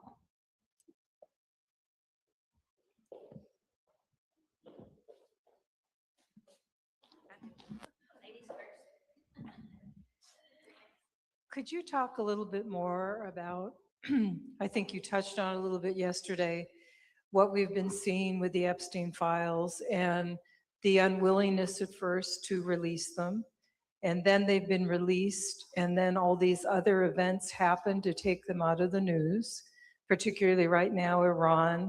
A number of years ago, obviously the files weren't released, but Ukraine. You hear in the background sometimes there are other ulterior motives for why these wars are taking place.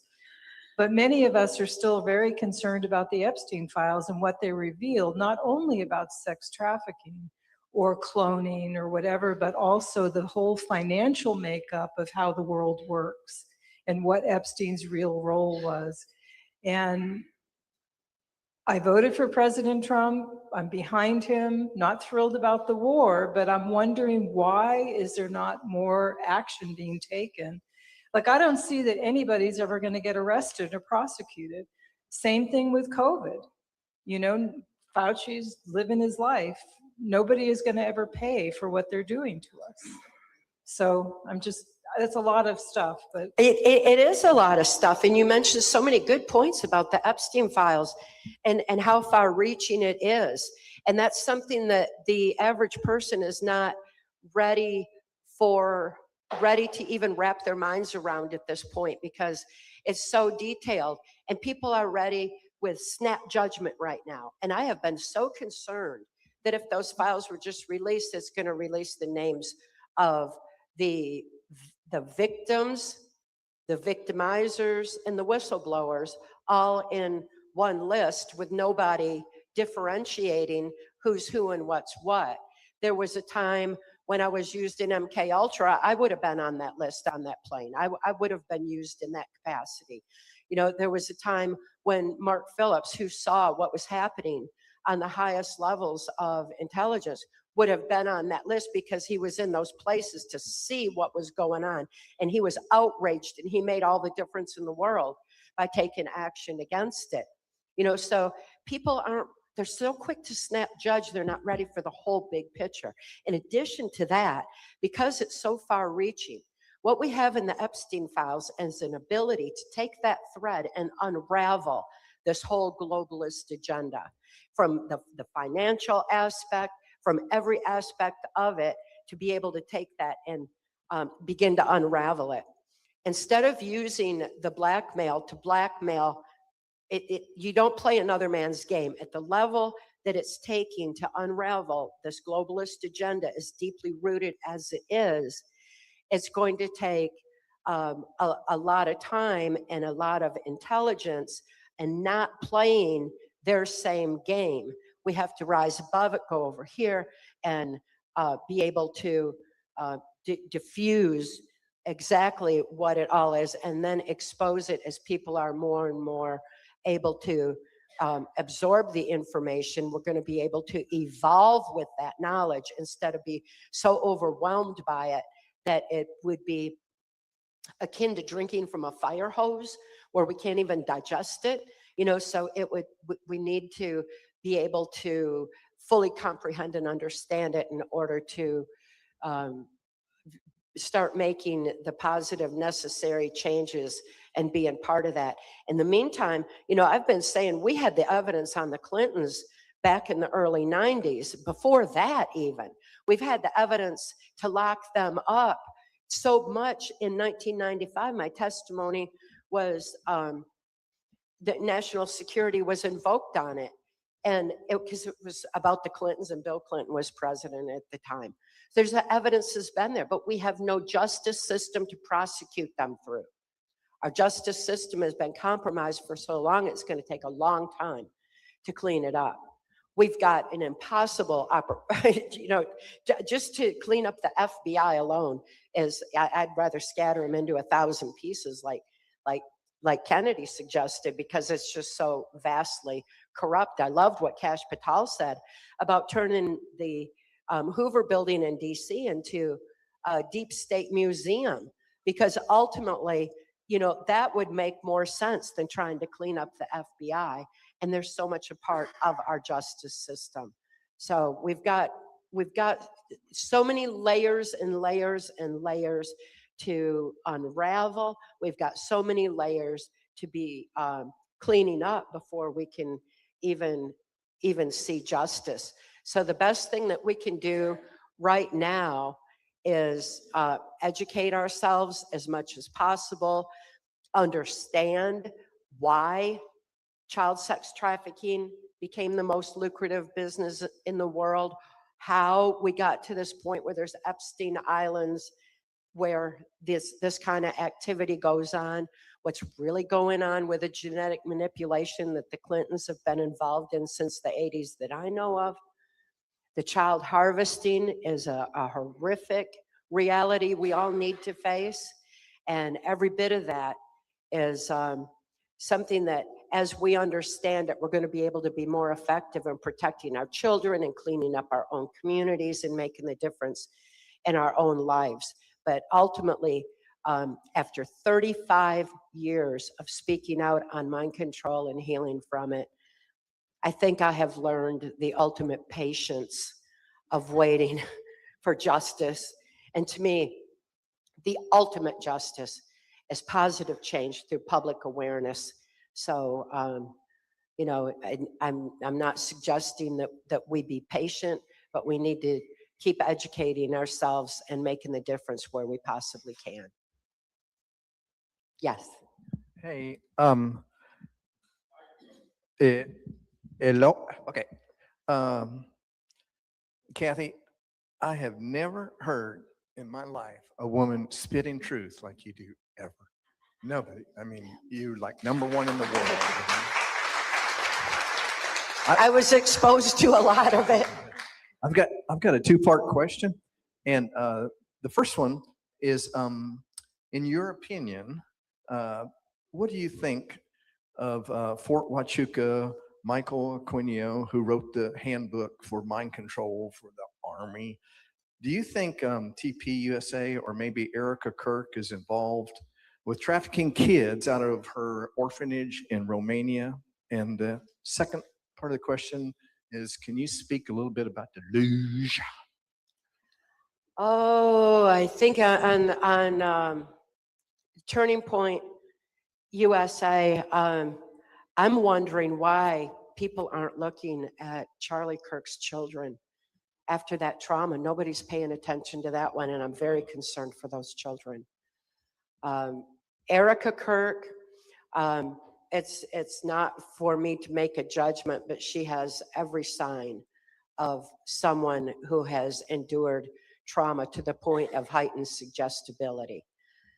And Lieutenant Colonel Michael Aquino was my MK Ultra mind control programmer, absolute horrific mind manipulator, used Satanism as a trauma base for mind control programming.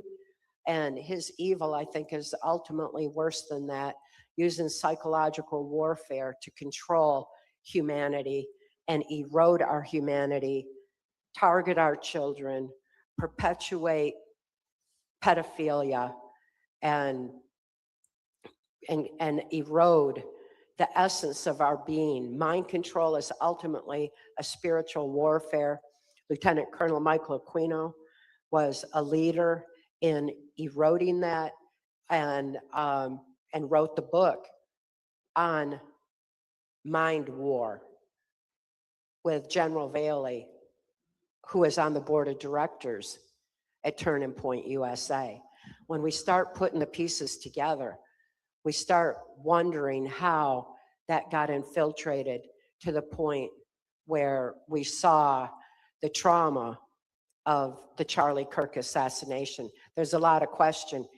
Was he really even assassinated? The point is, it traumatized the children, it traumatized the people the way it was intended to, and the psychological warfare tools are right there embedded in Turning Point USA. Having been to a Turning Point event in 2022, and having met Charlie Kirk, having felt the vibration of what those children were doing there, the conservative youth, what their intention was, what could have been from what Charlie Kirk's efforts were, has been diverted and eroded. And yet I'm seeing community groups, I'm seeing state groups where the kids in the high school systems are taking over and saying, okay, well, we're going to continue Charlie Kirk's message, and we're going to do it this way. Not paying any attention to the psychological warfare that was weaving through the organization, but kind of organizing it themselves on a local level to take on what the point of it was, to expand thinking beyond the manipulation of the indoctrination in the school systems and by the media, to get people to think free.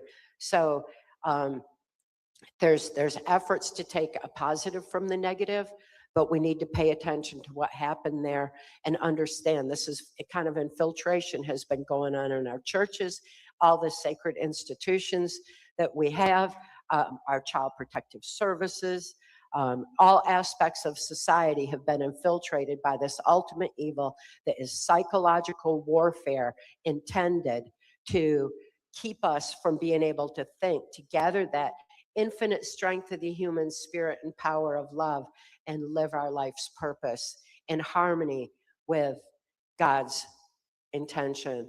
We're all here for such an amazing purpose at this moment in humanity's evolutionary history. And it's up to us to continue to educate ourselves so that we're armed against this assault that is deeply rooted generationally in our society.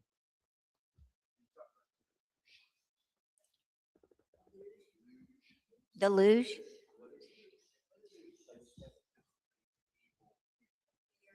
I'm not familiar with the term. Oh, well, David Icke is a good friend, but I don't always see exactly eye to eye or use the same terms. But our intent, our purpose is the same. But so, is there another word for it?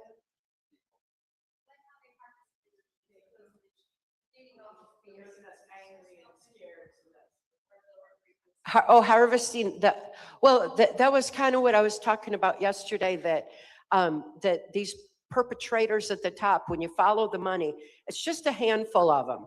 And they are using the media, they're using this slow process that they've been putting into our society to make it look like there's more of them than there are. It's why they have so much blackmail, because they're holding people by the blackmail, because there's not really that many willing to do the corrupt activity. So we follow that money to the very, very top, and it's just a handful of these perpetrators who are not like us and do not like us.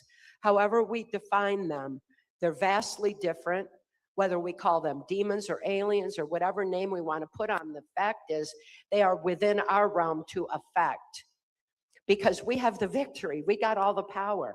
They only have as much power as we give them or let them steal. They are a low vibration, dark negative energy force that feed off of low vibration, dark negative energy force.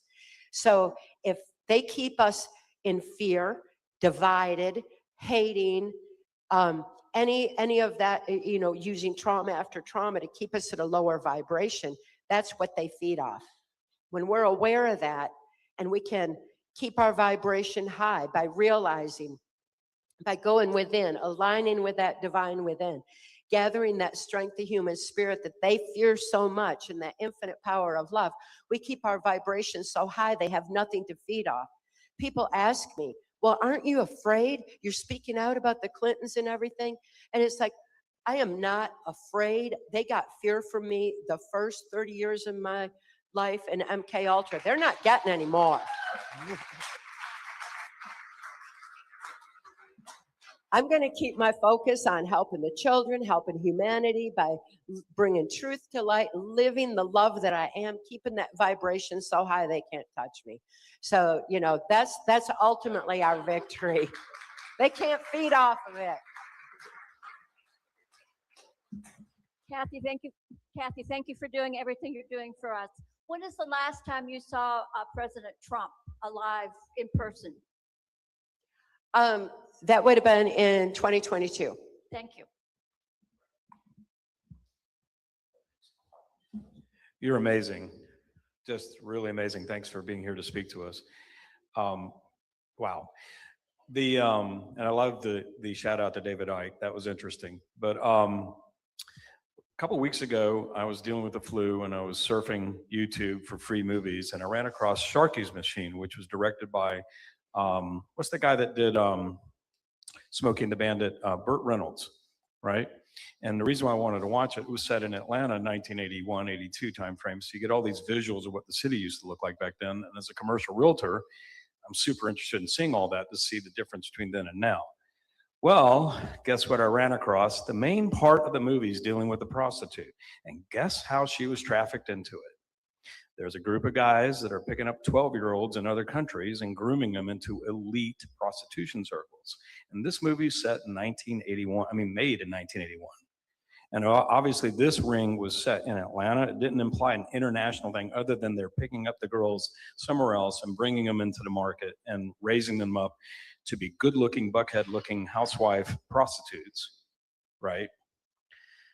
But that implies a lot that they made that movie with Burt Reynolds that long ago. And that child trafficking ring is the centerpiece of the plot of the movie. And another thing on the Epstein file, I've had the flight logs on my hard drive for 15 years. I didn't share them because I didn't want to be slapped with, a lawsuit. Because if you're on the flight logs doesn't mean you were doing nasty stuff. It's a good indicator. If there's smoke, there's fire, but I can't make those allegations. And if I got blamed for sharing the file that I got surreptitiously, well, then I would be bankrupt because they would just sue me into oblivion. But lots of us have been sitting on this file for 10, 15 years. I was following it back when he got locked up in Florida, and I was wondering why Trump hired Acosta as the Department of Labor secretary, who's the guy that handed it back to the county courts from the federal government case. So nobody talks about Acosta at all. When's the last time in these Epstein hearings anybody's ever heard that name mentioned? When's the last time anybody's ever heard, let's get on to Biden for 1 second and I'll be done. You got all these LLCs that his kids and his partners are doing. The names of the LLCs are Rosemont, Thornton, Seneca, and so forth. Well, Rosemont is Teresa Heinz's horse farm near Philadelphia.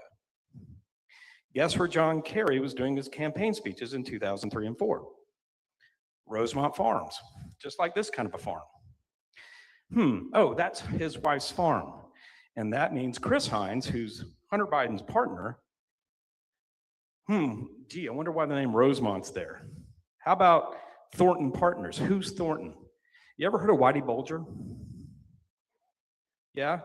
Okay, he's a nice guy from South Boston that everybody wants to know and didn't have anything to do with politics at all in the Democratic Party in South Boston, much less the mob. No, nothing at all to do with that.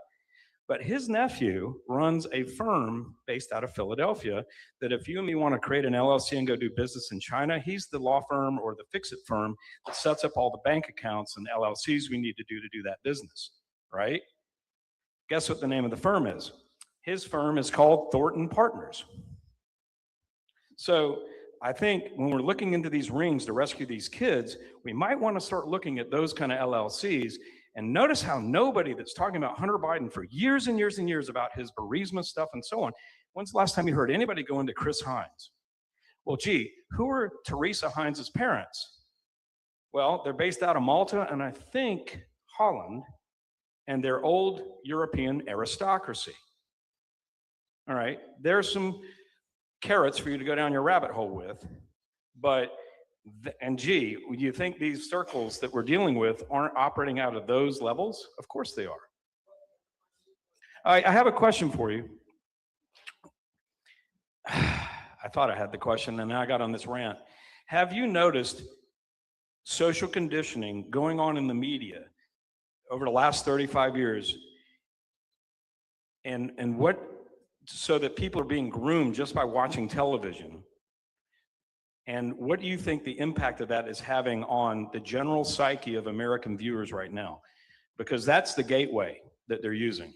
Absolutely it is. And there's no question about it.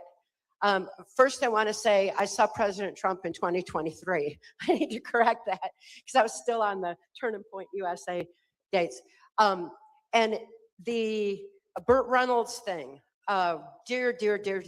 dear friend of mine in MK Ultra, Jerry Reed's daughter, Sedina, was in the Smokey and the Bandit movies, and the whole promotion of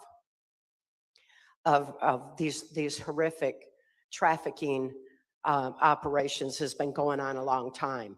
So you're right, and you're pointing out some really important pieces of the overall puzzle. And ultimately, people have been conditioned by the media. And like I was saying yesterday, it began in earnest with Disney, when Disney came in with Project Paperclip and started using MK Ultra mind control in the children's cartoons to subliminally start promoting the pedophile agenda right from the get-go.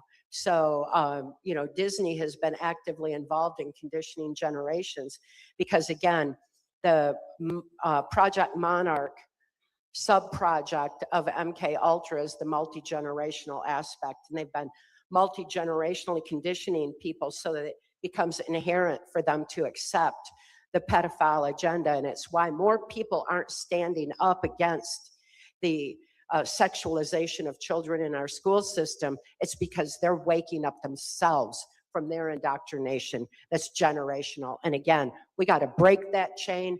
Awareness is key. Truth really does make us free. That's awesome. Quick question. Obviously, we're thankful for you being here. My brain thinks through like mathematical equations and formulas. And it was exciting. It was last week or 2 weeks ago, I heard Juan mention on one of his presentations, on Juan O'Savin presentations on Rumble. And he said, I have to get around Kathy O'Brien. That's what he said. And I heard that on a thing, and instantly I saw this pop up, and I'm like, I have to be there to witness this because you too, in Father's plan, are the spark to educate the world, to answer their questions so the people can take these people down. And it's so fascinating to see your testimony Like I'm a child, I was born on the 17th. In 1975 in Michigan for a specific reason. And because of your testimony, you know, people all the time, I pray, and I pray, Father, for answers. I put my mathematical equations on paper and on a board. As I look at that formula, I ask Father to put the pieces in there to get the puzzle pieces to come together. And your testimony made my equation work. Wow. And in that dearest prayer, in deep prayer, I get a chance to meet Juan. God puts him in a life to be able to answer a question. It puts you in a life to answer a question. And here's what's happening so far right now. There's so many people there that they can't think analytically in terms of the mathematical equation. And what I'm getting to is this. Gerald Ford's administration with Cheney, Bush, I'm going to throw DeVos in there, and that whole corrupt group comes back to one thing I see in there in my equation, and that's those Rockefellers. And you got Nelson and David, and you and another lady, honey, what's her name? Annika Lucas. Do you communicate with Annika Lucas in terms of your experience with the Rockefellers? Because that key is so important for America to understand who the Clintons really are and understand what Juan said yesterday about hybrids and about the lineage of Cain. You encompass and explain all that. It's like you're the master key in the matrix. You're the key to unlock so much for so many people to understand this, to take down this evil. And so that was my question to you about Annika. There's so many survivors coming out these days, and we all have different pieces of the puzzle to bring to the table. So many, though, if they're in their healing process and haven't healed from within themselves to absolutely know their own truth, can be easily led astray. If they look outside themselves for answers, they can, they're still highly suggestible, and they can take on whatever the media is throwing at them. And I see that happen a lot with survivors. So it's good. I encourage every survivor to heal from within themselves and then bring their piece of the puzzle to the table, because we all have a different one to bring to the table. If we all have the same piece, it's not going to bring the big picture into view. We need to all have our own individual pieces, and then we're going to be able to see the bigger picture. So I'm really excited about all the survivors coming out, but I also encourage them to heal from within themselves first, so they're absolute in their own truth, and then come forward if they choose to with their information. My own daughter has an amazing piece of the puzzle on the whole child protective services aspect, what happened to her in that system, what happened to her under MK Ultra. She's got her own piece of the puzzle, but she doesn't choose to come forward with it. Instead, she chooses to stand behind me and say, "Go, Mom," and you do it. You go say it. And I'm so proud of her for exactly who she is and what she does, because she makes all the difference in the world in light of her love. And so many people now have met her at different events and seen her, and she lights up a whole room. I mean, she's amazing, but she doesn't choose to speak out. All survivors don't need to choose to speak out. They can need to make the difference right where they are with what they're led to do. And Kelly is led to make a difference with animals, with nature, with the earth, she's just so beautifully attached to all that aspect. And that's an important part for all of us. The animals can teach us back the way to our humanity, the way back to our human nature, the way back to be able to align with the divine and access all aspects of our brain and to make the effective difference in the world. So I hope that somewhat answers your question on Annika. And I'm excited for all the survivors and encourage them to heal from within themselves first.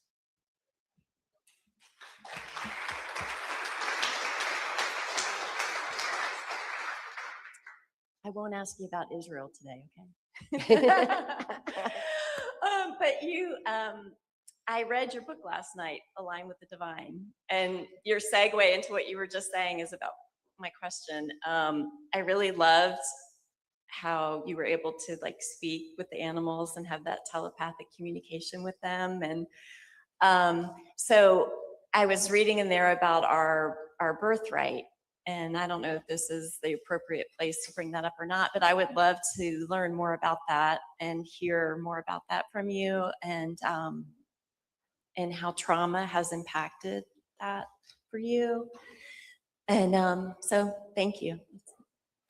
Yeah, the heightened senses, the heightened intuitions, the ability to see into the future, to have a strong sense of vibrational frequency and surroundings, to have that telepathic communication. These are all aspects of our brain that we're not using. We don't have to endure trauma to experience them. What happened with me is that trauma and had stopped my capacity for free thought. And without having any conscious thought of my own, my brain accessed the other aspects of my senses. This is what happens with in trauma a lot. The brain compensates for the lack of conscious thought by accessing these other abilities. They're in our brain. We don't have to have the trauma to experience it, but the brain does that the way that a blind person has heightened hearing. You know, we get these amazing miracle compensations for what is taken to be able to replace that with something else. We're just made so perfect. Our brains are made perfect. Our bodies, our spirits. It's so amazing to me, the whole miracle of all that we are. It's such a celebration to even know all that. Well, having healed and reclaimed my free thought and my conscious awareness and expanded it and exercised it, and you know, and all that I do with this amazing brain that I've got, I still have retained those abilities because I know they're there, and we all can access those. It's like when we have the telepathic connection with a friend we haven't heard from in a year. We think of them and all of a sudden they call. We go, I was just thinking about you. You know, that's the kind of thing that then you take that and you start exercising it. It's like, okay, that is a reality. Was it, did you telepathically connect? Was it a manifestation? How did you bring that about? How did that happen? Start exercising, playing with it. Think of somebody, see if they called. Start using that, and that will start exercising that aspect of the brain. If you have a pet, use that because they're going to teach us. The dogs have a sense of who's good, who's bad. You know, we have that sense too. You know, we need to start using it. It will help keep us safe. We can use the telepathy with dogs, cats, whoever we connect with, get into that frequency and use the thought. Start exercising that. I used to play with it just for fun and have my dog do like some kind of an agility course with no continuity to it, you know, with no connection on the events, and just say, do this, go here, go there, do this, go across a creek, come back, go over here, get your ball, you know, and he would do exactly all that just for fun because he knew that we were communicating, and they get so excited when we can communicate with them. Better yet, when we listen to what they're telling us, like my chow chow tells me all the time, hey, you're working too hard, you're focused, you got to take a break, you know, and I'll be like, okay, just a minute. And he'll sit there for 1 minute and then come back again, you know, and tell me, come on, you got to take a break.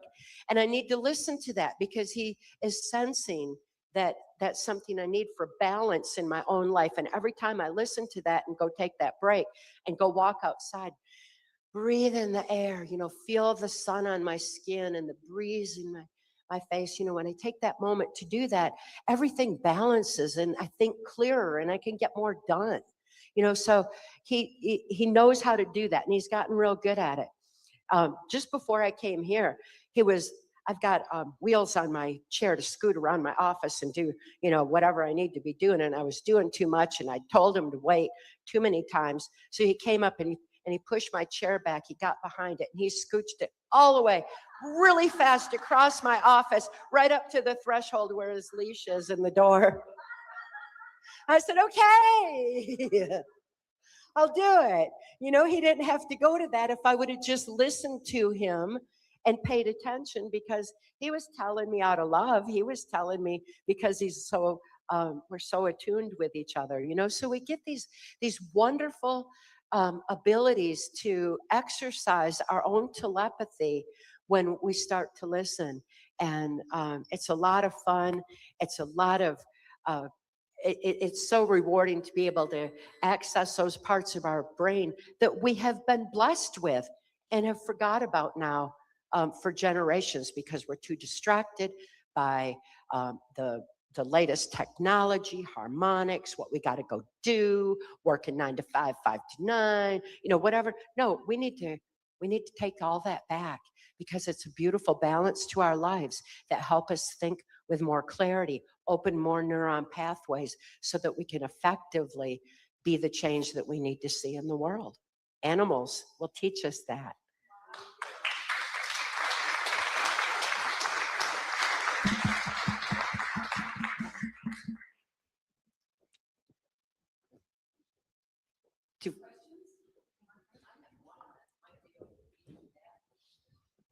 But I know we have been suppressed about history, lied to. I believe it was maybe something to do with the Rockefellers, where they took over our textbooks and just changed everything and made us, learn what we thought was the truth, which we know now is not the truth. But going off the beaten path, because you know so much about everything. Do you know anything about Antarctica, and do any of these MK Ultra or any of these other things that they use, or cloning, do you know anything about Antarctica? It just fascinates me that they have closed that down to only a certain amount of people and countries. Do you know anything? Antarctica was not my experience. Everything I speak about is from my own life's experience, and not like from outside information. But the questions you raise on Antarctica, I wonder too, and it's like, I really want to know what that's all about. I have a lot of questions that I'm excited to learn more about. And that's the thing, once we take back our free thought, our free will soul expression, when we align with that divine within and gather the strength of the human spirit and the infinite power of love, we have so much to explore. I want to know what intelligent life is really out there. I want to know what the truth is about all of that. Anything that's fear-based is a lie. Truth always frees us from fear. So we need to look further. If it's fearful, look further and start expanding your thinking, because we've got a lot of beautiful truth to embrace, a lot to explore in this world. And I'm so excited about where we go from here. Thank you, Kathy.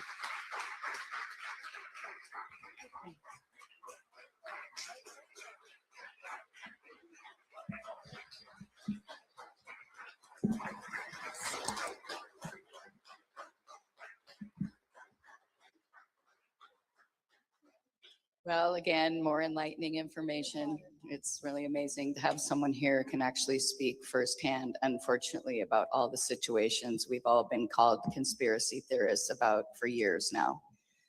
So our next guest is Tika Caldwell, and I know that she's got a little bit of more information for us, and then she's going to be open to questions.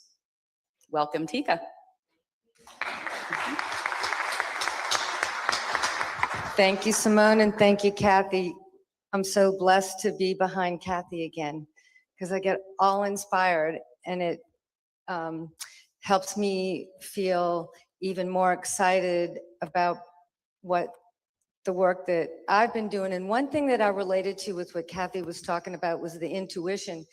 Last night, after we had dinner, I went home and I was taking a hot bath to get ready to go to bed. And I was thinking about my friend in California who has a lavender farm and does all this special stuff with it. And she wanted me to come visit this month.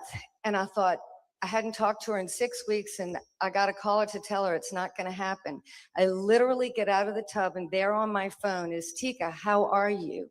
And then she's sending me a video about this is what happens to you in an electric car. And, and I thought, oh, what a great inspiration, because I forgot to mention, you know, the way living design technology can be applied. But you know, who created it? And I put that in the text, you know, was it telepathy? Was it, you know, who thought of who first? But it was this manifestation moment. And, you know, while I was blessed in very many ways in my life, I mentioned before, I also did have an extreme amount of trauma with my mother. And I had been told over the years that my intuition and my capacity was developed because of that. And it's a wonderful reframe, you know, because you live on alert, you need to figure out how to figure out what's going to happen. And then it also was highly, highly motivating for me to create harmony in my life and to learn how to repattern. And I was sharing with Kathy yesterday, I had a lot of training in neurolinguistic programming, but it was with a Russian guy who wrote a series of books called The Art of Becoming Your Best Self. And it was based on the 7 aspects of unconditional love. And safety is the very first thing in order to build trust. Safety is just such a basic human need. And this is the bow that the arrow of living design was birthed from. You know, it was real passion, real purpose, real love of nature, and the need to heal not only myself, but my kids and my desire to heal for the planet. And so what I like about being able to share with you all again today, and I'm open for questions, is just a little bit more of why the technology that was gifted to me through insight, intuition, support with one of the top electrical engineers in the world, and many other people. But I just thought I would make it super practical to share, like, what is it? How does it work? And so I just thought I would take just a minute here. Like, we have tools, we've created tools in the form of ceramics, magnets, silicon rings. Here, these silicon rings, how many people feel good when they are sitting under an LED light bulb for a very long period of time? Normally, people get a little bit stressed. And what we do know is that the electric grid that we are working with is out of phase with the divine within. It's out of phase with the heartbeat of Mother Nature. It has the ability to do work, but it is also generally vibrating in the same frequency as fear. That is a very simple way to put it, and I won't go down to the rest of the rabbit hole. But in our electric grid, because of the quality of the vibration of that energy, it helps dark light.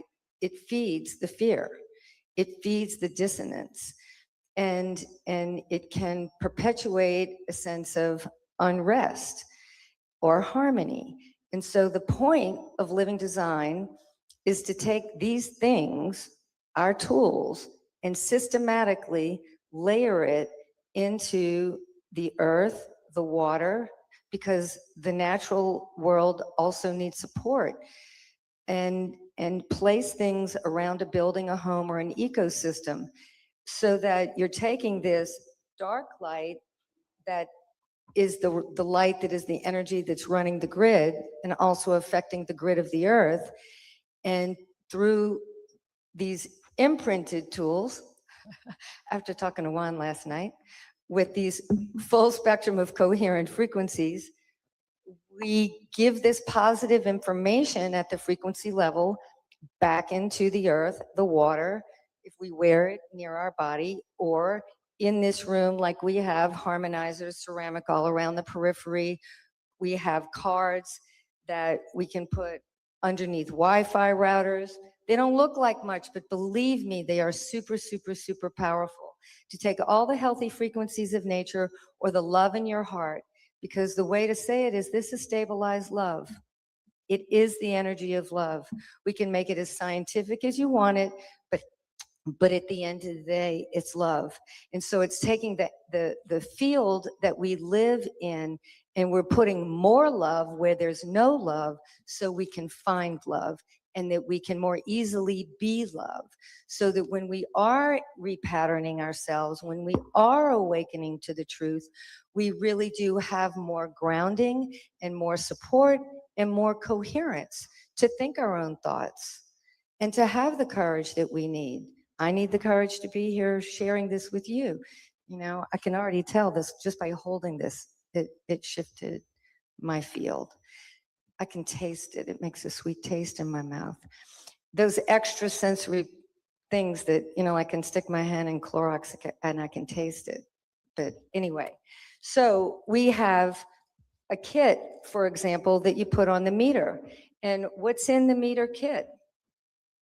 You get 4 small ceramic harmonizers, you get 1 extra small ceramic harmonizer, and you get 4 magnets. And you build your own little like sandwich to plop on your meter. It's just so easy. You don't have to be a scientist. It's plop, plop, fizz, fizz. Oh, what a relief it is. I was a Montessori teacher.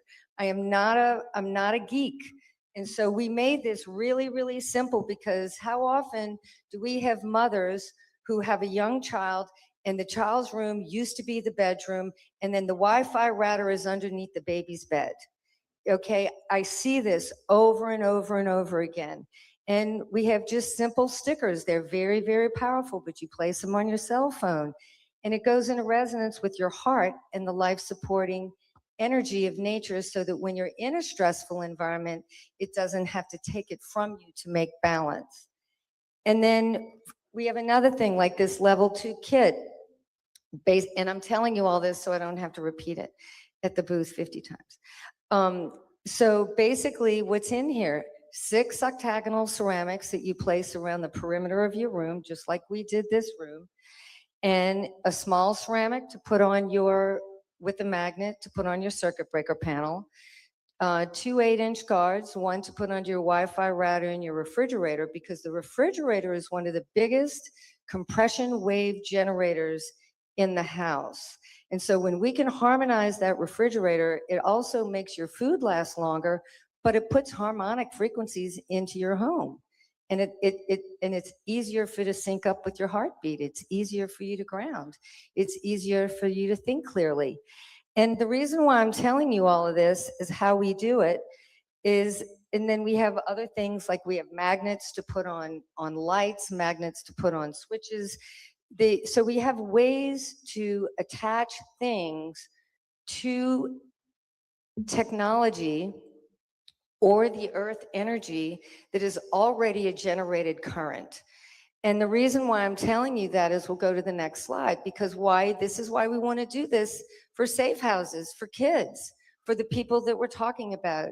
It's good for everybody, but I feel, and Awake and Bold asked me to join and collaborate with them. The children who have experienced this trauma, in our opinion, are the people on the planet that need it the most. And so Horseshoe Farm, I'll read the testimonial afterwards, you know, has a beautiful testimonial for the difference what happened in the spa compared to the other buildings that aren't harmonized. And I'll read you the testimonial that Jordan had with his own children in his own home. But the problem of these environmental stressors is invisible. As you can see, the cell phone towers, the Wi-Fi routers, you know, all the different things. And there's so many things underground and from satellite stuff that we don't even see, but it's there. It's a pulsation and it's a wave. Next. And so chaos versus coherence in the human energy system. We have enough chaos. We've talked about it all weekend long. We get to breathe. That's what my son told me yesterday. Mom, don't talk so fast. Just remember to breathe. You know, I get all worked up. And so I need this as much as anybody. But what we want to do is, like Kathy says, to find the divine within. These are tools that have helped me and many others, and the horses, and the dogs, and the animal kingdom that I have worked with, feel much higher levels of coherence. It is a 0 point resonance system. I didn't call it a 0 point energy system, but Dr. Gaetan Chevalier at SciTech Lab did. And basically, I think this is the state where we're all trying to get to, where we're in a state of non-judgment, but we have wisdom and we have discernment, but we can be grounded and we can breathe, because we're not in a state of fear and we're not asleep. Because it's from this place of centeredness that we can access our divine within, and we can align with the divine, and we can hear the whispers of the inspiration that say, yes, no, go here, don't. Because I've learned over the years, when I don't listen to that little whisper, I usually regret it. And this calms the energy around so that we can access more of our gifts. And we have the same thing with the water. We've put the bottles of water, plastic water bottles, on a living design card. And just like many of you may have seen the balance test that I did with Harris' son yesterday, we put that water on the card for maybe 2 minutes, and we could probably try that at the booth. And we can remove the card, hold the glass of water, and it affects the body on at least 8 out of 10 people, the same as if you had a ceramic in your hand. So then that begins to go into your system, and it begins to regulate and help the cellular communication within us, because the cellular communication of nature, whether it is our trees, water, bees, babies, bodies, is soft. And we get we get disturbed by all the technology. We don't realize how much it affects us, because who has ever heard about the frog, you know, going into a boiling pot and it slowly gets turned up and we don't jump out? And I think that this is indicative of some of the things that we're talking about, but also the quality of the energy field that we are living and working and playing in is another part of this same story. Next.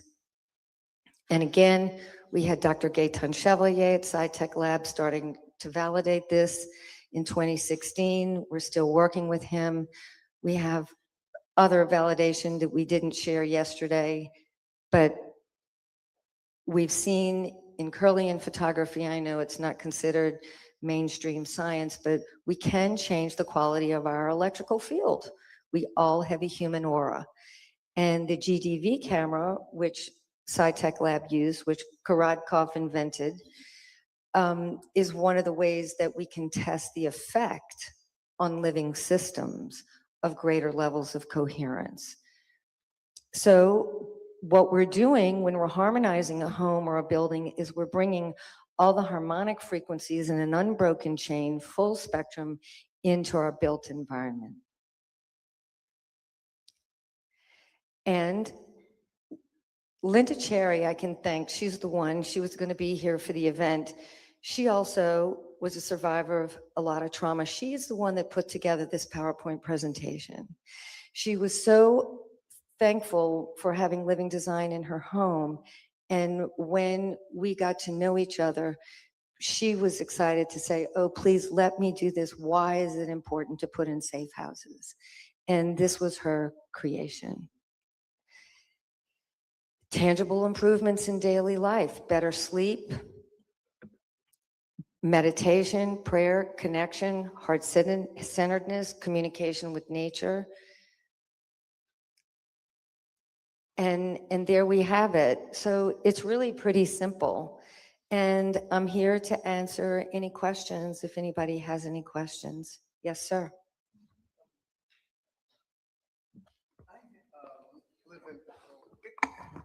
Hey, I try to live a pretty natural life. I live in a tree house and I drink spring water and compost the toilet, built my house out of, repurposing materials. And, I built a giant, lake pond in a giant heart shape. I was wondering, could I put that at my spring head and affect all the water? And my other question is, what do you think about the layout of Washington, D.C.? Woohoo. Well, as I said, my late husband was an architect, and in biogeometry, we really did look at urban planning, and we did take a look at the layout of many of these places that are centers of power. And I'll leave it at that. I won't go down into the rabbit hole, but your point in asking is shape caused waves. And the way that, whether it's a home, a community, or an ecosystem is laid out, has an effect. And the more esoteric understanding that you are aware of, the more impact that you can have. Last night, Juan and I were talking about cows, or maybe, I don't know, he was talking about a bend in a river where the grass grew much better, and the quality of the clay where that bend in the river was extra special, and the life force was extra special. Well, that was something that we learned about, shape caused waves. And in the center of the center is where you find this full spectrum of healthy magnetic frequencies that is created. And architecture can be used to transmit energy, but the consciousness that is transmitting the energy can influence the quality of it. And so form has function, whether it is in nature for the fractal to create a perfected distribution of electromagnetic energy charge, or whether it is how a 90-degree angle will actually create life force sucking energy, as opposed to a 45-degree angle in the corner. There's quite a lot to that. And so the fact that places were laid out with specific intention is very real. I'll leave it at that because we're going to keep it simple. But I appreciate your question, and it's why architecture and form as function matters. And we have a little bit about that in the back on the right in the display, where we're talking about the shape caused waves and the way that we can design buildings. And it's not a style. It's certain principles with light splines, it's certain principles with curves, it's certain principles with 45-degree angles, and very specific qualities that can be built into an environment that it's like frozen music. And are you creating dissonant music, or are you creating harmonic music? And the way that our buildings now have been constructed have much less coherent energy qualities than they did before. Churches were designed to connect heaven and earth. And now we have flat roofs, we have metal buildings, they're electrified, we have metal beams in the buildings, and we're living in a vertical negative green cage, which cuts us off from source. So, and back to your spring, yes, I truly believe that anytime we're adding more harmonic information, we're supporting the way nature works. Every single time we've seen it improves water. And my well, it changed the pH. I was able to detect a difference before and after. We've had that with other wells. And really, our tools are a gift. They're not really meant as a science experiment. They're meant to say, Ho'oponopono, I love you, I'm sorry, forgive me, thank you. I am here to put more blessing where blessing is needed.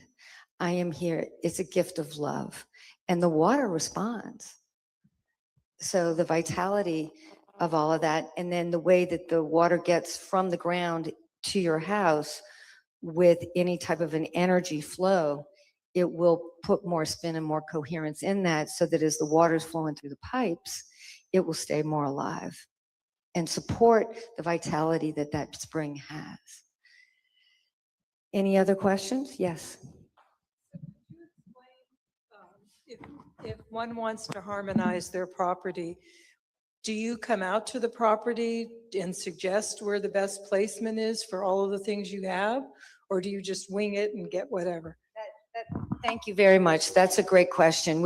I've worked with people all over the world. My team, I want to give a shout out to Kayla and Cindy and Rafe and Tracy, who are here with me. I don't do this alone, and I have quite a few other people. But the beautiful thing is, through the law of resonance, we can have a photographic witness. We can look at satellite imagery. We can look at floor plans.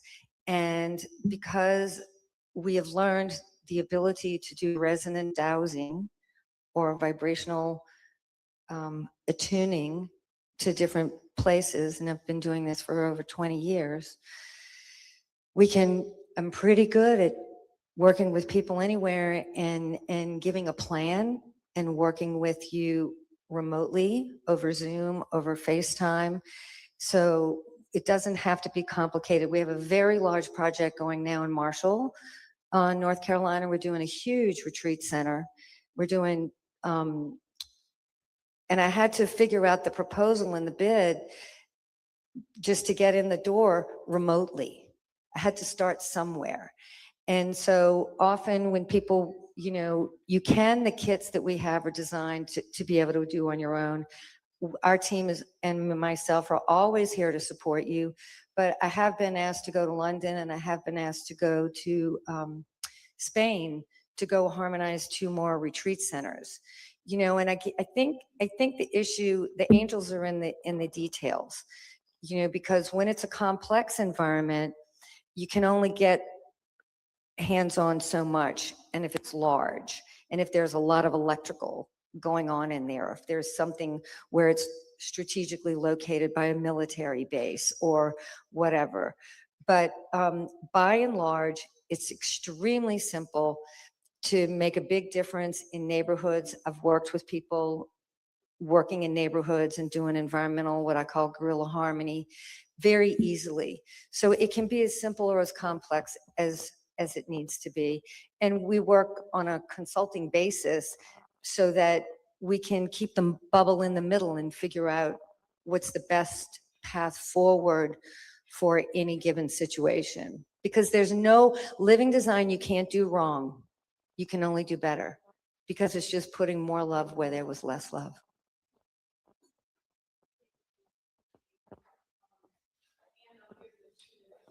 Okay, does anybody? Oh, okay. It's not really a question. I'm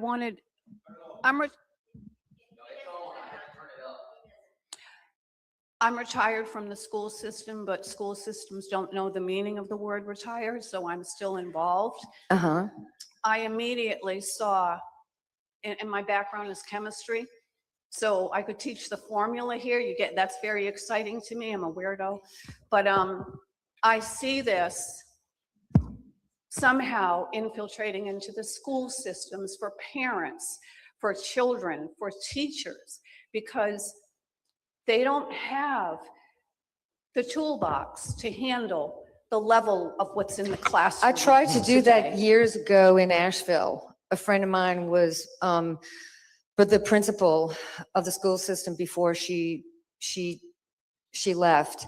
And we were trying to write a grant to be at least able to harmonize the computers for the kids, because they're all wired up all the time, and then they're under fluorescent lights. They're living on these things. And so it's with community support, when Living Design gets invited to do stuff, it works much better than if we go around trying to blow our own horn saying, we think we're the greatest thing and you need us. And so really, I'm more of an educator. I'm not necessarily a marketer. But I'm going to read you, before we go, the testimony from Horseshoe Farm. And if you just give me 1 second, here it is. This was from Jordan. And he said, working with Tika in living design technology has been a truly remarkable experience for our family. From the moment the harmonization was complete a couple of years ago, we could feel a tangible shift in our home. The space felt calmer, clearer, and more grounded. What was more striking was the change in our children. They had been a bit on edge, and almost instantly, we noticed them acting more at ease and centered. The dynamic between them softened, and the overall energy in the house felt more cohesive and supportive. It wasn't subtle. There was a clear difference in the atmosphere.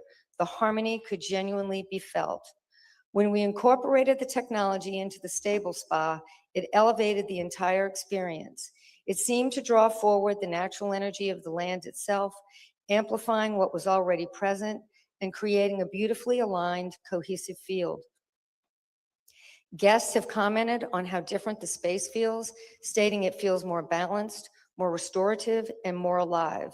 We are deeply grateful for the care and intention behind this work. The impact has been both immediate and enduring. And I will say that as a client, we did Jordan's home, but I gifted them the spa to create a place here for living design to have an educational foundation. And this is the first event that happened out of there. So thank you very much.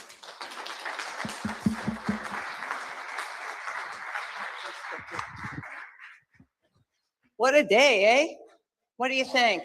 What are you guys thinking? I mean, this is our 5th town hall. We've done great things. We've had amazing people like Juan and Jason and Kathy and we've had just wonderful speakers throughout the time that we've been doing this. Somehow today feels like magic. I mean, I didn't know. And again, I would say that it only takes one person sitting in the seats, right? Sunday people are at church or whatever. But the information shared today was textbook for me. And in all of the town halls that we've done, the speeches from Jason and then following up with Kathy, they're going to be brochures on awakenbold.org. I mean, they're just things that were talked about today that were amazing and powerful. And I hope you guys got that. And we still have Mr. O'Savin and we have Simone Anderson speaking. And so anyway, just wanted to thank them. And I want to thank our sponsors. Our sponsors are Welcome Wellness. There you go. Bart Emerson Lee, amazing guy. Tina Franklin from Skin Ovation and Horseshoe Farm. Again, thank you for this amazing space, this amazing opportunity, and for Tika to have harmonized this space, to have this assembly to talk about these things in a way. It's like this stuff that we're doing here today, so powerful. You're going to see it everywhere because we're going to have podcasters who are going to take snippets from everybody's conversation and get it everywhere, because we're going to expand what we're doing and not just have town halls, but we're going to do situational awareness. We're going to do martial arts. We're going to harmonize safe spaces. We're going to do whatever he's been telling us to do, and we're going to do it right now. So thank you. And I want to bring up Simone Anderson, who is our next brilliant speaker. I met her at the Church of Glad Tidings, and how lucky am I to have met her? So here we go. Thank you for that warm introduction.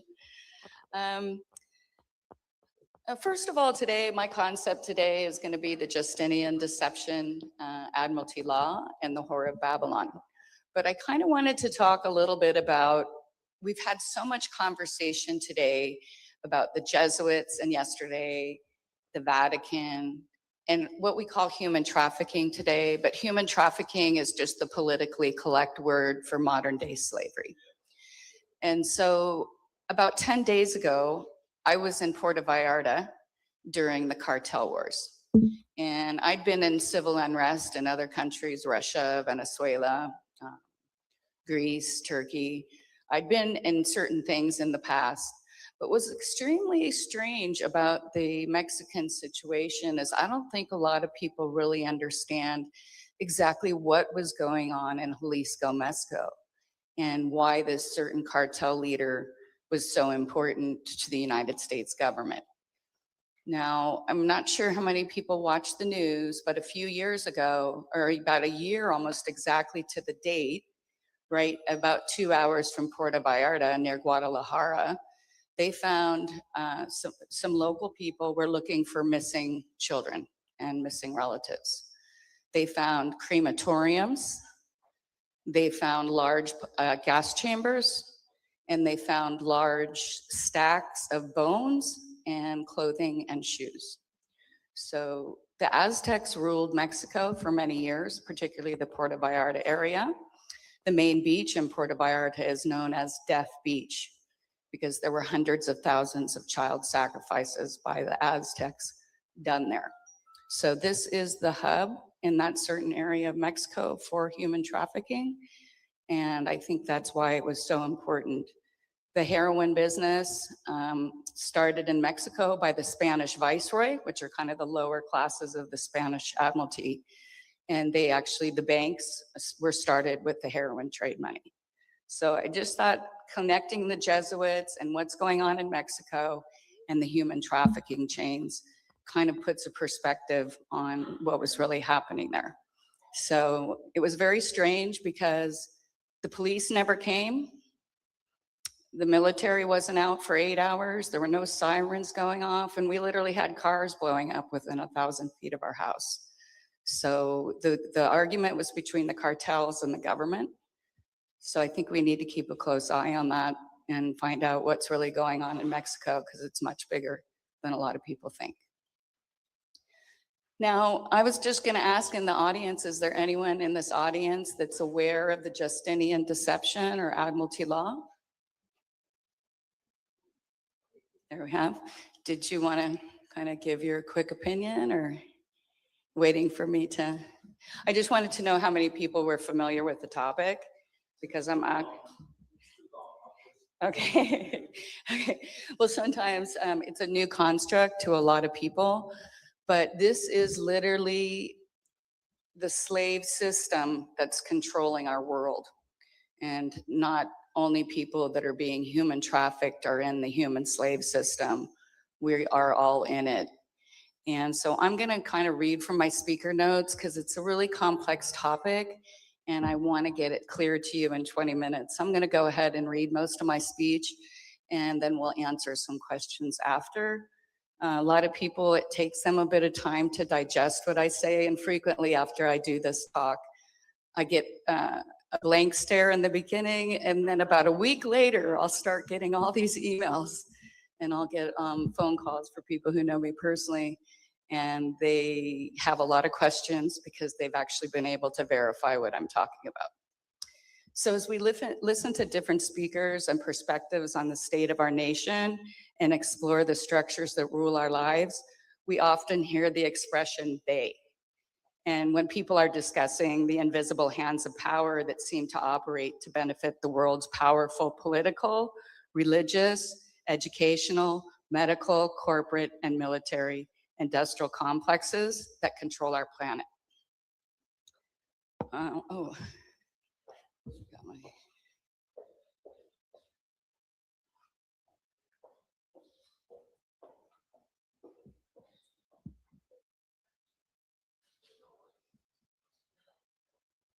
Okay. So who are these people and who do they represent? Why do they have so much power over our daily lives? And how long has society been in the current system that we live in, often referred to as the matrix that controls the realm that we exist in?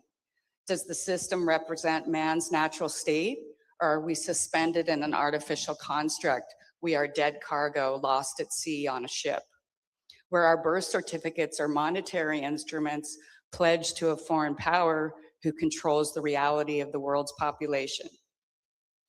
Are we truly free in the West, or have our lives been pledged in an ancient Babylonian Masonic Antichrist system that rules us and deprives us of God's given rights. A system that separates us from God and enslaves us under debt and taxation to maintain control of the world's assets and the masses.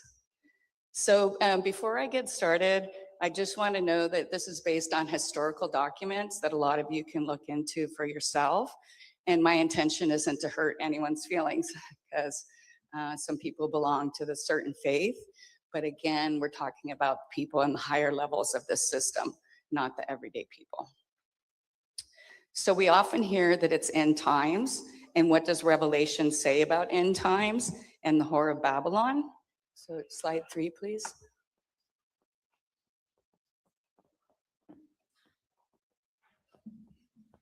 Mystery Babylon, I think you and I had discussed this, is often portrayed as a woman, but it actually represents a corrupt world system that opposes God.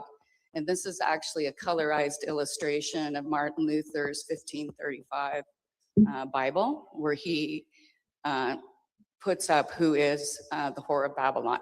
So the whore of Babylon isn't a specific person, it's a political structure. She's the mother of harlots and has created many false religions. She's dressed in red and purple and is adorned with jewels representing the world's wealth and corruption. She's holding a cup of her abominations, the filth of her adulteries, and drunk with the blood of the saints, meaning the persecution of God's people. Slide 4.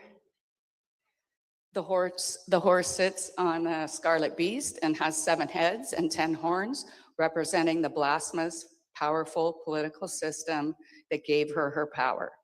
But eventually the beast devours the whore and destroys her. Then the beast aligns with the 7 horns for the final battle with Christ. The 7 horns are a parody of Christ's power, and they represent the blasphemous 7 mountains and 7 kings. And now the Vatican rests on the 7 mountains. I believe the 7 kings refer to the monarchies of Europe. The 10 horns represent the kingdoms. So did the beast or the so how did the beast, or what we often call the dragon, give this power to the whore? Slide 5. And that's what we know as the Justinian deception. Some people in the audience may be familiar with the Byzantine Emperor Justinian the Great. He lived from 527 to 565 AD, and he conspired with the military-industrial complex to illegally claim power over the Western Roman Empire around 538. This illegal transfer of power implemented Roman law and gave the Pope control of the Christian religion under the Edict of Justinian. And you can go look up the Edict of Justinian if you want to. There's quite a bit of information. The administration action directly relates to how the world continues to operate today, often referred to as the beast system. So slide 6. This illegal transfer of power combined with ancient pagan Roman church that eventually became the Holy Roman Empire. They continued to represent the cults of Isis, Horus, and Set. And I think yesterday, Juan talked a little bit about that. And someone else pointed out that some of our politicians belong to the cult of Set today. They continue, they use this IHS symbol, and that's why you see that in all Catholic churches. And I don't know if you've ever traveled to Europe, it's on most of the buildings. So the Pope's fraudulent power included control over land, heretics, orphans, and bishops. And that's kind of interesting. Why did they want the orphans? If we understand the system that we're talking about today. Eventually, by 1122, the Pope became the leader of the Holy Roman Empire and the illegal occupier of the European nations. By 1307, he claimed rights over everything on earth, claiming ownership of every animal, person, and piece of land. And we can see that being today in the track and trace system, how they even mark the animals and the fish in the ocean today. Most people are unaware of the term Christian is actually a tax classification in the Roman tax system. At Antioch, they were trying to figure out how to get Christ's followers back into the tax system, thereby creating a term that is never mentioned by Christ himself. The Roman Empire cannot exist without slavery and taxation. So the people followed the teachings of Christ. The Roman Empire agents had to get these people back into their system.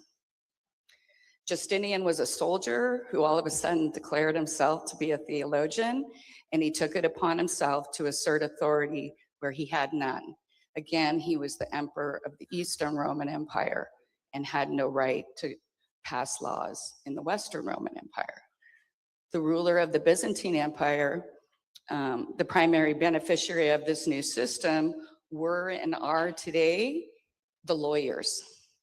Lawyers dramatically increased during this time, and I think we've heard different stories, first take down the lawyers of the Roman Empire, and that literally is where that term came from. The lawyers serve the admiralty system, they don't serve their clients. And whether they know that or not, I don't know. I know a lot of lawyers, they don't know this information, but they serve the bar, which is the British Admiralty. This strategy has been used, number 7, please. This strategy has been used throughout history by the same power structure to enslave the world's population under debt slavery and to fund their banking and commerce wars that we all exist in, because we all exist in what they call banking and commerce wars, and our contracts are caught up in that system. And I'll get into that a little further along. So if you look at history, every fiat money system crashes about every 80 years. And right now we're in that 80th year. And there's much conversation about the financial system, how it's collapsing. Are we going to a digital currency? Are we going to a gold-backed currency? And this is what's going on. A lot of people want to blame Biden. Some people want to blame Trump. But the reality is the fiat system that we live in resets every 80 years when countries take on so much debt, and then they implement the new system. The last time this happened was 1946, after the World War, when they put us on the American dollar as the world currency. And the previous time before that was at the end of the Civil War, when they took our gold and silver and they forced us to take paper money. The people were promised that if they ever went to the bank, they would be able to redeem their silver and gold. Of course, the same group of criminals stole the silver and gold, and that's what caused the crash of the 1930s when people went to the bank and could not withdraw their money. So in 2026, we're going through the most recent reset. So that's really what's going on. It really doesn't have anything to do with the people that are in power. They may be fighting back against it, but the people who control the world are aware of this system, and they're using the same tactics they've always used to control society through debt and through slavery. The City of London Bank, that controls all the central banks in the world, went bankrupt the day the world locked down for COVID. You can go to the Financial Times and you can read that the banks in England were required to have 0 reserves. And since they own all of our federal reserves, our country also, banking system went bankrupt. And you can go to the internet and you can look that up, and you can see that that same day the United States banks were no longer required to have reserves. So you can look that up today if you want to do that.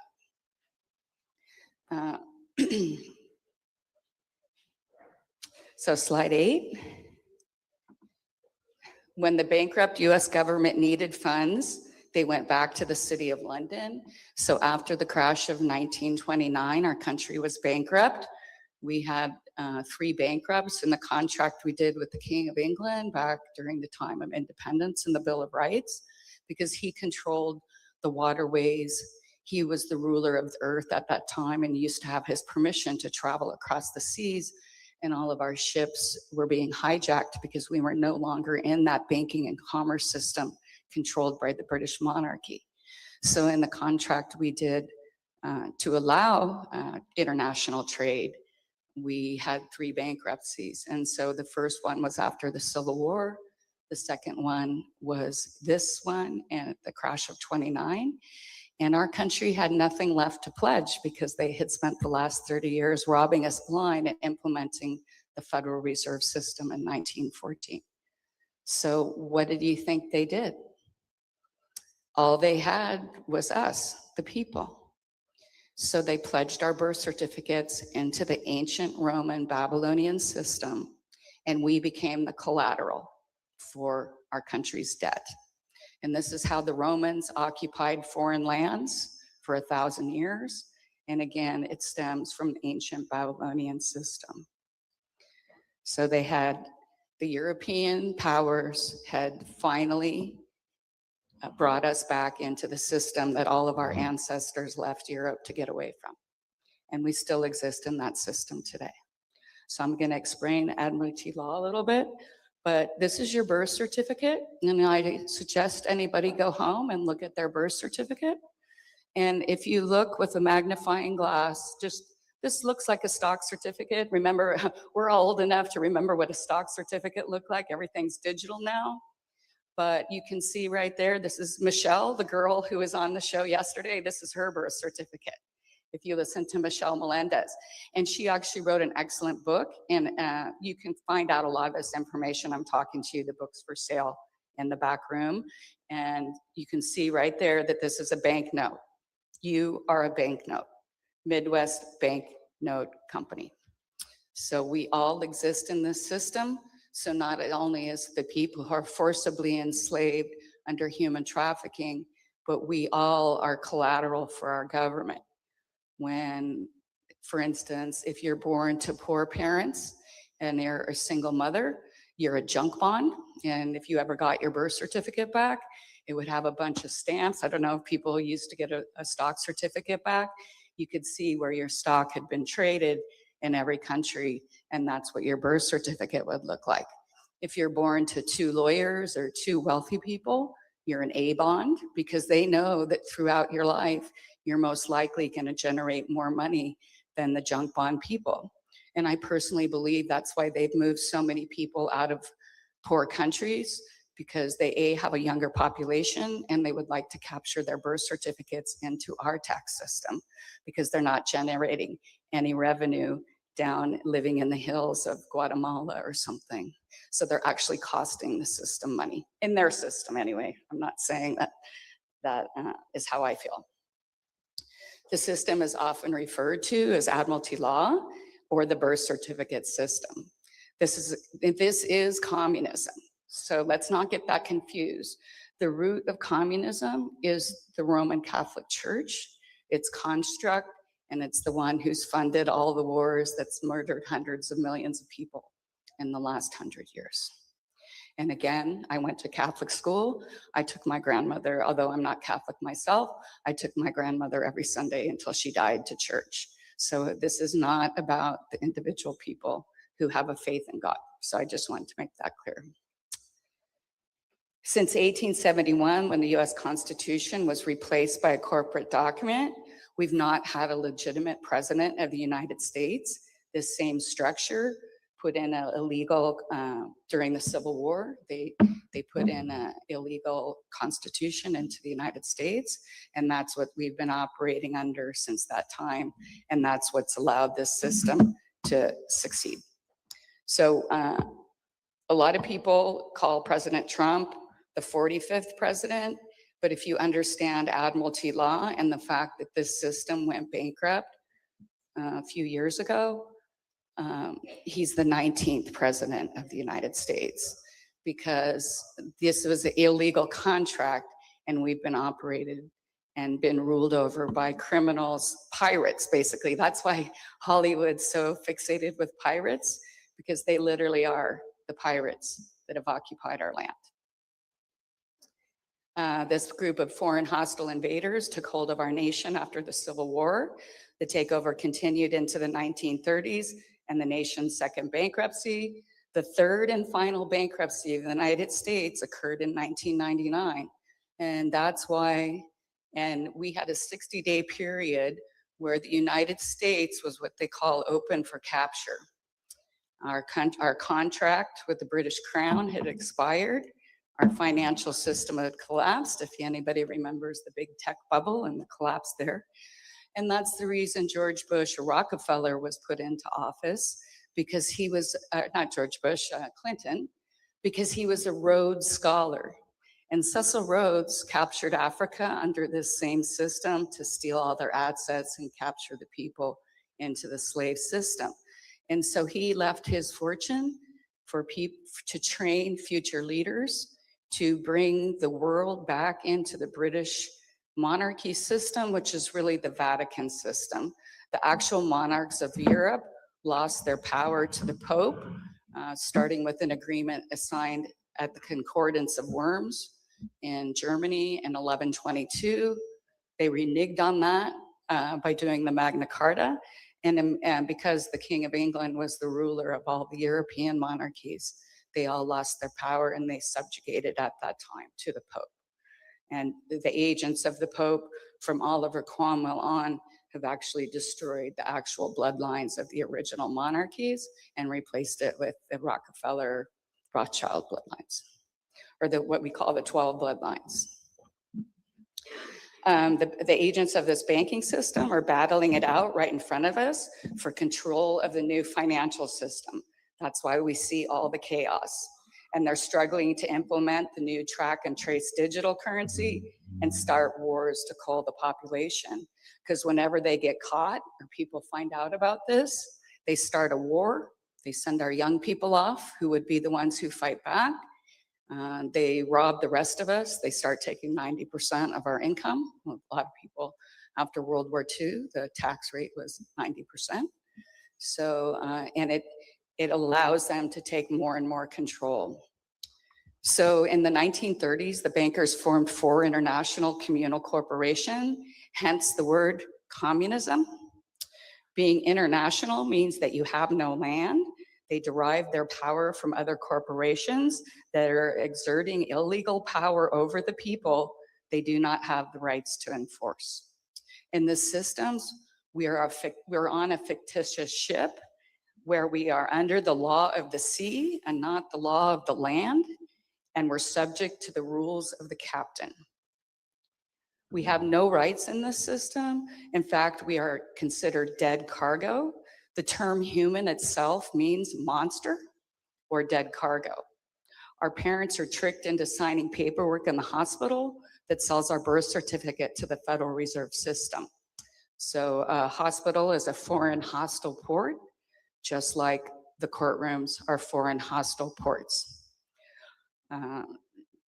Children are considered abandoned in the maternity ward until they are admitted into the Babylonian Masonic system, and your birth certificate is sold to the financial system.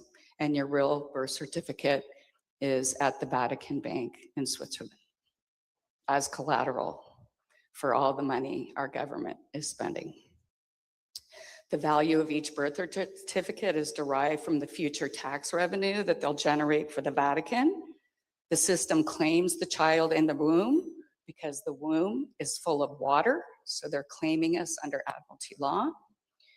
And they exercise their admiralty law claim via the sewer systems in the United States. So they claim power of us connected through the sewer systems from birth in our mother's womb and on land through those systems. The word matrix literally means womb. A lot of people think it's a movie, but the Matrix movie is explaining this.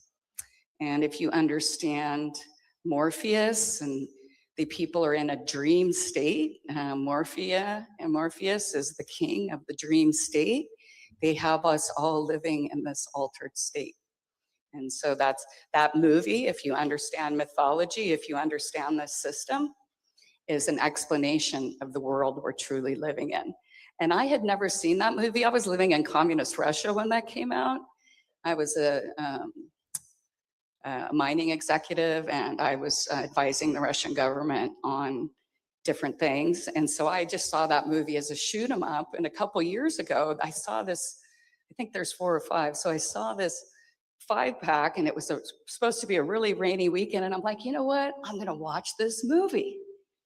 And I started watching it, and because I'm aware of all this stuff, I'm like, oh, I watched the movie, like each movie like 5 times in 1 week, because every time I was watching it, I was getting the different messages. So you have to understand the system a little more before you're going to get the deeper meaning of the Matrix. But I think if you study it for a while, it might be interesting if you decide to go home and look into these things. Maybe in about 6 months, you watch The Matrix and you're going to get a whole different thing. It's about the false reality that we all exist in. And even the last movie, they're all stuck out on a ship and they're all fighting the system. And it's a parody for us, all of us who feel like we're so powerful, because one of the people who finally turns them in is one of the people who'd always been fighting for it, but he felt it was hopeless because they were always going to be stuck in the system. So I don't want to go on and on about a Hollywood movie, but they're telling us, Hollywood movies are telling us about what they really are doing to us. And as the man mentioned earlier, Burt Reynolds in the 80s, they were doing the human trafficking movie. So they've achieved all of this by the corruption of contract. They've literally changed the meaning of our words. They've changed the way we write. They've removed real words. You can see this if you're a person who studies the Bible, especially the Ethiopian Bible, and you go from the Ge'ez language to ancient Hebrew. The translations that we read today are dramatically altered, and the true teachings of Christ have also been dramatically altered. And I'm going to get into that a little bit, and I'm going to explain to you what I think Christ was really teaching besides the connection to God. So they've literally changed the meaning of our words, and this deception is to deprive man of his right to live as a sovereign person. Maritime law governs the ships on the sea and the actions of the crew. Crewmen are obligated to follow the rules of the ship, AKA the Vatican Trust. The Vatican was the first corporation to exist on the planet. And so we are under the Vatican Trust laws because they own our birth certificates and they're acting as our trustee. If you're not incorporated on a ship, you drown. We are unknowingly involved in banking and shipping wars that are the basis of admiralty law. The fictitious world deprives people of their estates and makes them into a corporation. When the crewmen or debtors or us do not consent to the authority of the captain of the ship, the crewmen are punished, deprived of their rights, or even disposed of. The most recent example of this would be the COVID outbreak and the way our government, it was the COVID outbreak, the banks were closed, the planes didn't fly because the system was broken. That's why that happened. So again, they psyoped us, and that's why the countries were printing so much money, because our banks would have been insolvent, and that's why the Europeans are freaking out, and that's why most of our politicians are freaking out, because they all work for this hostile foreign corporation, not us. So the banks would have been non-liquid. When we give foreign aid, 90% of that money stays in our banks. So if you notice some banks today, you have to wait if you want to take out a large amount of money, and some banks are doing cash restrictions on the withdrawals. That's definitely happening in other countries like Australia and England today. And again, those are the same things that happened right before the 1929 crash. Populations worldwide are being punished under martial law and to create chaos while they implement the new digital track and trace financial system, and they'll punish the population who decides to act on their God-given rights and their free will. One of the symptoms of that operation is Trump derangement syndrome, where they've literally turned people who can't even hear anything anymore because their brain has been so invaded by this programming. The 3 centers of the illegal de jure Vatican power is the city of London, which is not part of England. It's a Roman state, the Vatican, and the Washington, D.C. And Washington, D.C. is the military might of this operation. That's why our soldiers are sent to wars that we have nothing to do with, because we're fighting for the British monarchy and the Vatican. The seat of the spiritual power is the Vatican. I don't know if it's the kind of spiritual power we're looking for. The founding principle of the United Nations is to prepare the world for the rule of Lucifer. I used to live in Geneva. It's right there on the front. Those who do not serve Lucifer should not enter here. And that's what communism is designed to do. I was living in Russia from 88 to 93, and I was in Venezuela when the communists took over there. So this is a pattern. They have gone around the world and they've collapsed the United States as the last target. All roads still lead to Rome. Hospitals and courtrooms are foreign hostile ports where the collateral, aka us, the people, have no rights. In fact, when we go into Admiralty Law Court with your attorney who serves the system and not you, you are invisible and have just declared yourself insane. Notice the American flag in a courtroom and many public buildings has gold fringe. There's no registered flag in the world that has gold fringe on it. Go to the list of the world's flags. This is the illegal occupier's flag. So you're being judged under Admiralty law as a crewman on a ship. So corporation, today humanity exists in a state of deception and enslavement of the Vatican. In the Babylonian money magic system, people are dead cargo who are corporations. A corpse is defined as a dead body. A corporation is a group of people united as a body. The word mortgage, once you see this, relationship, courtship, all of these things, when you go get your marriage license, you're asking permission from your trustee to marry. When you go get a mortgage, you're being judged basically on how much revenue that you're going to generate for the tax system, and that makes you how creditworthy you are. The more you're going to generate for the system, the better things you're going to get in life. This corporate identity robs you of your sovereign state. The fictitious entity collects the revenues generated by your birth income, in addition to taking a large chunk of your income to feed the system. So not only are they trading you like an animal in the stock market, we are the stock in the stock market. Until a few years ago, you could literally look up your birth certificate and find out what you were worth. The value of the birth certificate is based on the amount of money that you're going to pay into the system. So if you're born to a single mother, I think I already talked to you, I'm getting short on time.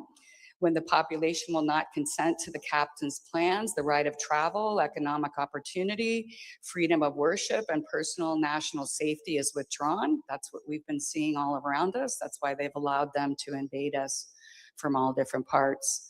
The Federal Reserve Bank and the Bank of Germany went bankrupt the day the world closed down. And let me see. So I'm just going to skip ahead to the end times prophecy. I realize that this has been a complex topic and it challenges much of what most of us have been taught. Every major religion in the world right now is teaching that we're in apocalyptic times. Meaning, and what you have to understand, the word apocalypse literally means the unveiling. The veil will be lifted and we'll see the world as it truly is. It has nothing to do with Mel Gibson's movie, Apocalypto. Although that was a quite entertaining film. So that's really what, when they're preaching apocalyptus, when Christ said to Nicodemus in John chapter 8, I am the way, I am the truth, and I am the life. He was showing us the way to eternal life, because even people in this time were dead cargo, subhuman monsters, and the human slave tax fraud of the Roman Empire. Yeshua says, verily, truly, I tell you, no one can see the kingdom of God unless you're born of the water and of the Spirit. And that's what it means to be born again. Christ was telling people how to get out of the tax slave system, again, because the whore of Babylon separates God from his people. So I'm just trying to tie that together because this gets a little confusing. Christ also instructs his followers to read the signs. S is for snake, I is for the person, and the G is for government, and N represents the mountains and the sea. In short, the The term sign refers to two worlds controlled by the ones who serve the snake. And this isn't just my opinion, this is Martin Luther's opinion and King James, just to name a few. So I know I'm a little short on time. Do I have 5 more minutes? Because I kind of want to tie it up. Okay, no, I don't want to bore people. Okay, in Daniel book 7, two beasts become friends. Known as the little horn, the structure is different from all other kings. The little horn is both a political and a religious leader. The little horn has an argument with God, and he speaks blasphemy against him. The beast will have the head of a lion, and that represents Babylon. The feet of the bear, and that represents Persia. And the body of the leopard, that represents Greece. It will have 10 horns and 7 heads. The 10 horns are the 10 kingdoms. He speaks from the mouth of the lion, or Babylon. He will rise from the nations of Western Rome, and his teachings will spread across the world. Again, the Pope. The pagan worship of the Vatican is really Mithraism, the sun god of ancient Persia, and his predecessor of the cult of Ibis, Horus, and Set. We already kind of saw that side. He will war with the saints and have power over the world. The number of this man is 666. And if you understand geometria, the names of the different, where the Roman Catholic is called different names, most of them admit they are 666. So geometry is a number calculation. So you can look into that if you'd like. In their writings, the church identifies themselves as the Antichrist. So in closing, Justinian did not have the legal right to create a legal system that enslaved the Western Roman Empire. He definitely did not have the right to grant the pagan Roman Church control over Christianity. And today, regardless of the Federal Reserve's bankruptcy, the fraudulent Vatican Trust continues to try and collect our birth certificate revenues while enslaving us under higher and higher tax debt. We are ruled under the law of the sea and not of the land.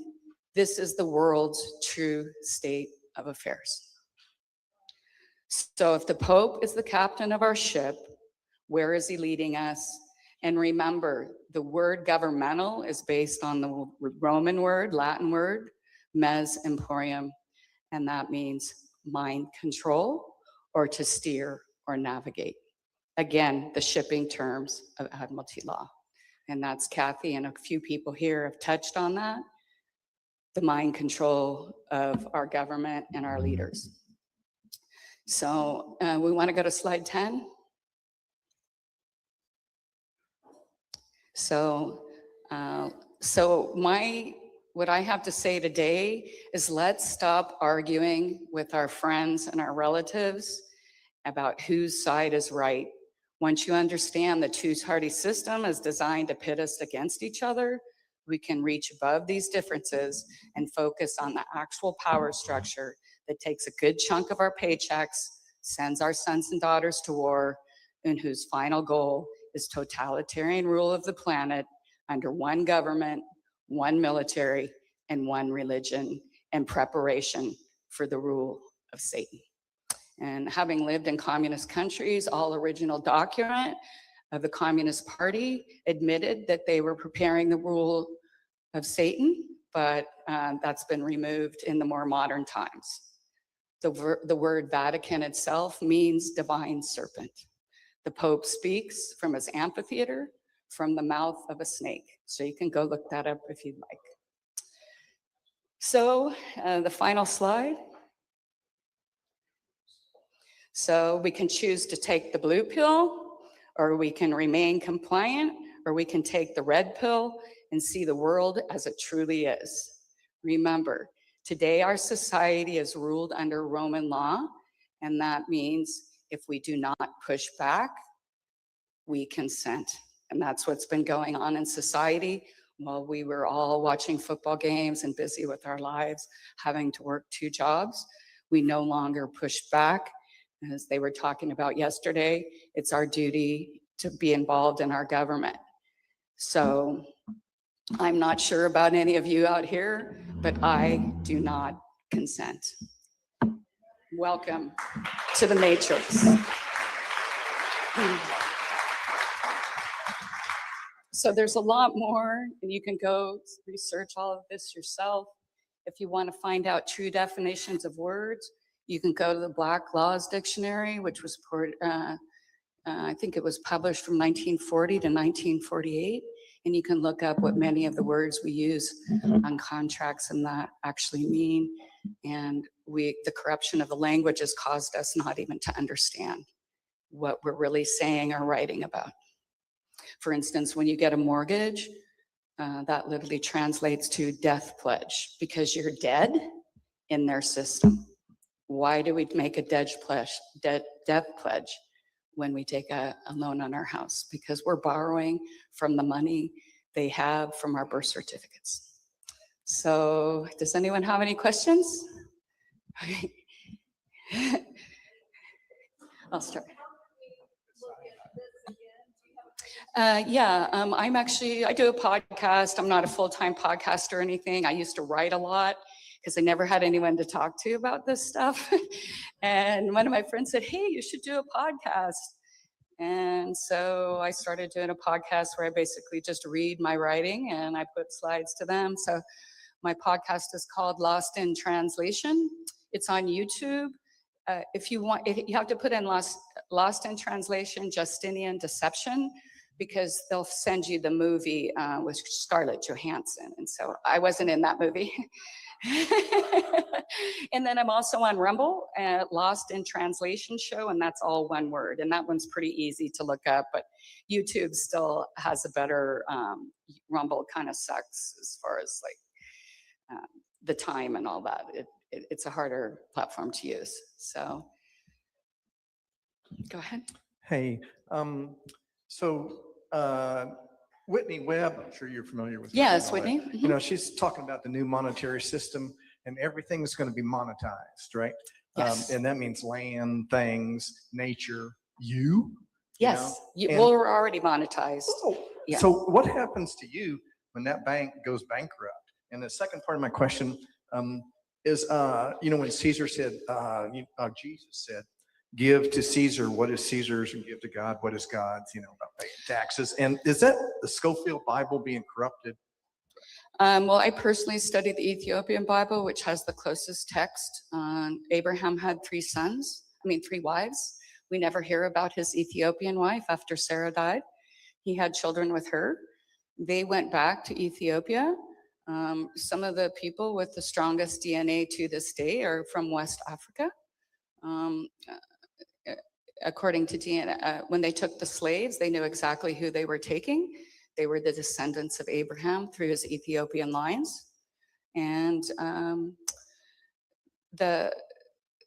they kept the original text. They've never been invaded. We were a much more advanced civilization in the past. They literally carved these massive cathedrals and they specifically stuck to the translations. And so if you want to learn about the true teachings of Christ, I suggest you go to the Ethiopian Bible because many of the versions that we read today have been dramatically altered to fit the current political system. And it doesn't mean that God's word still hasn't shown through in those words, because God is God and he will win. And so, but if you truly want to study the text, it's very interesting and very challenging, and it's going to open you up to a whole different understanding of Christ's message. Okay, Simone. Yeah. Is this on? Oh yeah, there we go. We got it one. So I really appreciate what you're doing and everything you have to say. And we're making a little bit of a change, you guys, in what's going on here. So maybe take one more question. Okay. Then we're going to have our two guys come up. And anybody that wants to talk to Juan, we're going to let our sound guy go because he thought he was only going to be here for a certain amount of time. And so then he can take off. But anybody that wants to, Juan's okay with this because I just talked with him. Anybody that really wants to have a conversation with him can go in the back room, what we're calling the green room. And instead of him coming up here, he'd just love to talk with you guys back there. And he's got a time frame as well. So one more question maybe for Simone, and then we'll bring the guys up. Thank you. Yeah, and I'm open if anybody wants to ask me. I know some new, well, I'll just go back to the back room and you guys can come up and talk too. Well, your presentation is great for a lot of people who understand this. Obviously, the process right now in terms of, at least in the United States, the New World Order system that you just laid out in terms of that aspect. Right now, transitioning to, say, a gold and silver monetary system, obviously there is the electronic ability of tracking all that. But did you notice yesterday that Iran and the central bank of Iran was destroyed?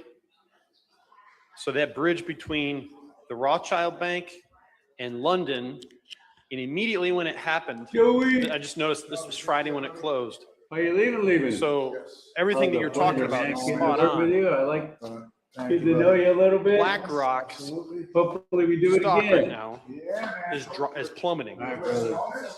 And so What's that? if we look at this, obviously a war Last time I saw her, she was perspective, still on stage. I'd getting imagine rid of she's that in system, stage area though. in your mind, Then I do not. we're pulling the covers off all of this. In your mind, what would be a good solution for a sound monetary system going forward?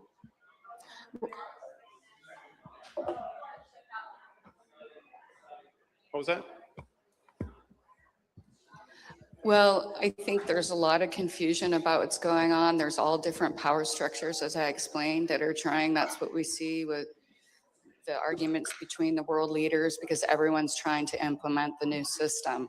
And I'm not a genius on that topic. I'm much better at studying history, but I focus on the financial system and economics, because if you follow the money and once you understand the system, you're going to understand the wars. So of course, a gold and silver standard might be good. As a former mining executive, I'm not sure that we have the availability of the silver and gold right now to do that. So I think the original controversy with the King of England is we wanted to use land. A lot of people think that we declared war on England, but England declared war on us because we were trying to create our own currency, and we wanted to base it on land value, because the founding fathers were completely opposed to the federal bank system because they knew what it meant. And so our first thing that we can do is to become aware of the system we truly live in. And we are in apocalyptic times. We were born for such a time as this. The veil is being lifted. Look at all these people that we saw today, even the people that were survivors of different tragedies in their young life are here today. And we're finally having the opportunity to push back. So we can't consent. That's our thing. We have to push back. We have to be active. We have to start it. We're going to have the most power at our local level. And I don't know, I would like a gold and silver standard, but I think there are a couple options. Definitely something that's based on something real, not the fiat currency where they just print money and they enslave us and enslave us and enslave us. Because their goal is to take everything. We will have nothing and be happy. And they plan to culminate that plan in the next 4 years.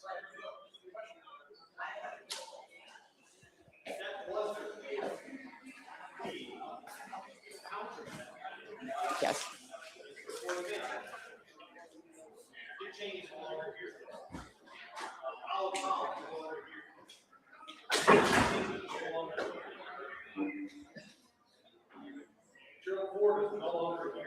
They're replaced with someone else. Yeah. I'll say this, the top 5 Rockefellers and the top 5 Rothschilds are no longer here. And when you get into the Orsini family, they're no longer here. So this operation for the last 5, 10 years that we've witnessed what's going on, there has to be solutions for a new monetary system when this grows to the Right. And that's where God's people are taking over. And I believe that is happening. What it says, as I explained in Revelation, it says the beast who gave the whore its power, so Satan, who gave the whore of Babylon his power, will be destroyed. And what do we see? The Vatican coming. The Pope was just convicted in the International Tribunal of Crimes in Church and State for his Ninth Circuit activities of murder and rape of children in the Vatican.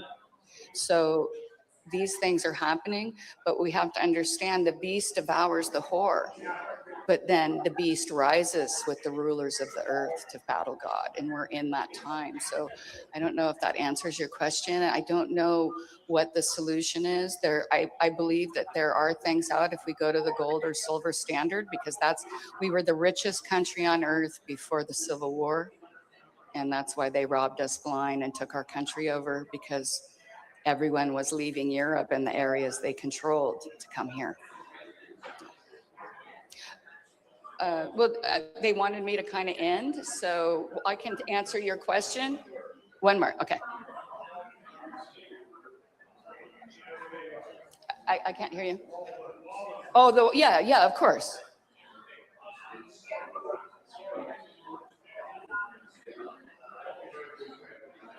All right, okay.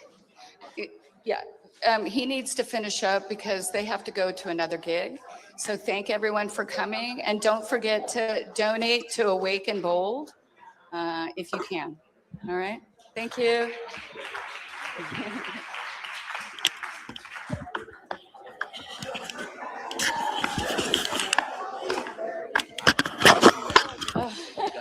Well, I did write a book. And that was like 7 or 8 years ago. And so I think this summer I'm going to rewrite it because I didn't really want to make my statement to the world about human traffickers. So I more put it in. That's what a lot of this research is the previous chapters to show the system they represent. The system. You guys are good with going home. Oh, yeah. Yeah. Well, I gave you my number yesterday, so if you want to text me, I can actually send you my speech. Okay. And then you'll just send me a discussion record. The speech sometimes.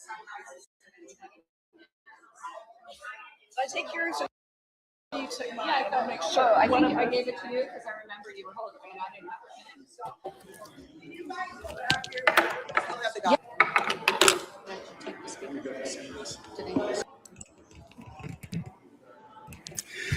I want to thank you for watching this. It's my first experience with this organization, awakeandbold.org. And I just feel honored that they invited me to be a part of this. And I hope you enjoyed yesterday and today. We had some glitches and some problems yesterday. There were things when 107 was on, and I really wanted to get all of what he did to you, because that was my first time ever actually meeting him in person and actually seeing him in person. I was very excited about that. And then there was all kinds of equipment trouble. Not equipment trouble, it was actually a Wi-Fi thing. And I wasn't the only one. We were having problems with the live stream, and he was talking about some very important things. So my apologies for that. If you were watching yesterday and what happened, where did that go? That's what happened. So I guess we're wrapping up here. So thank you to everyone who made this happen at awakeandbold.org. And that is Hera and Elena and Simone Anderson. Thank you very much for letting me be a part of this. And I'm glad I was able to share with you what I could. Thank you very much for your time. See you all later. Bye. Thank you very much for your time. I hope you enjoyed it. May God bless you and keep you. May God bless America. But most importantly, America, bless God. From North Carolina, signing off.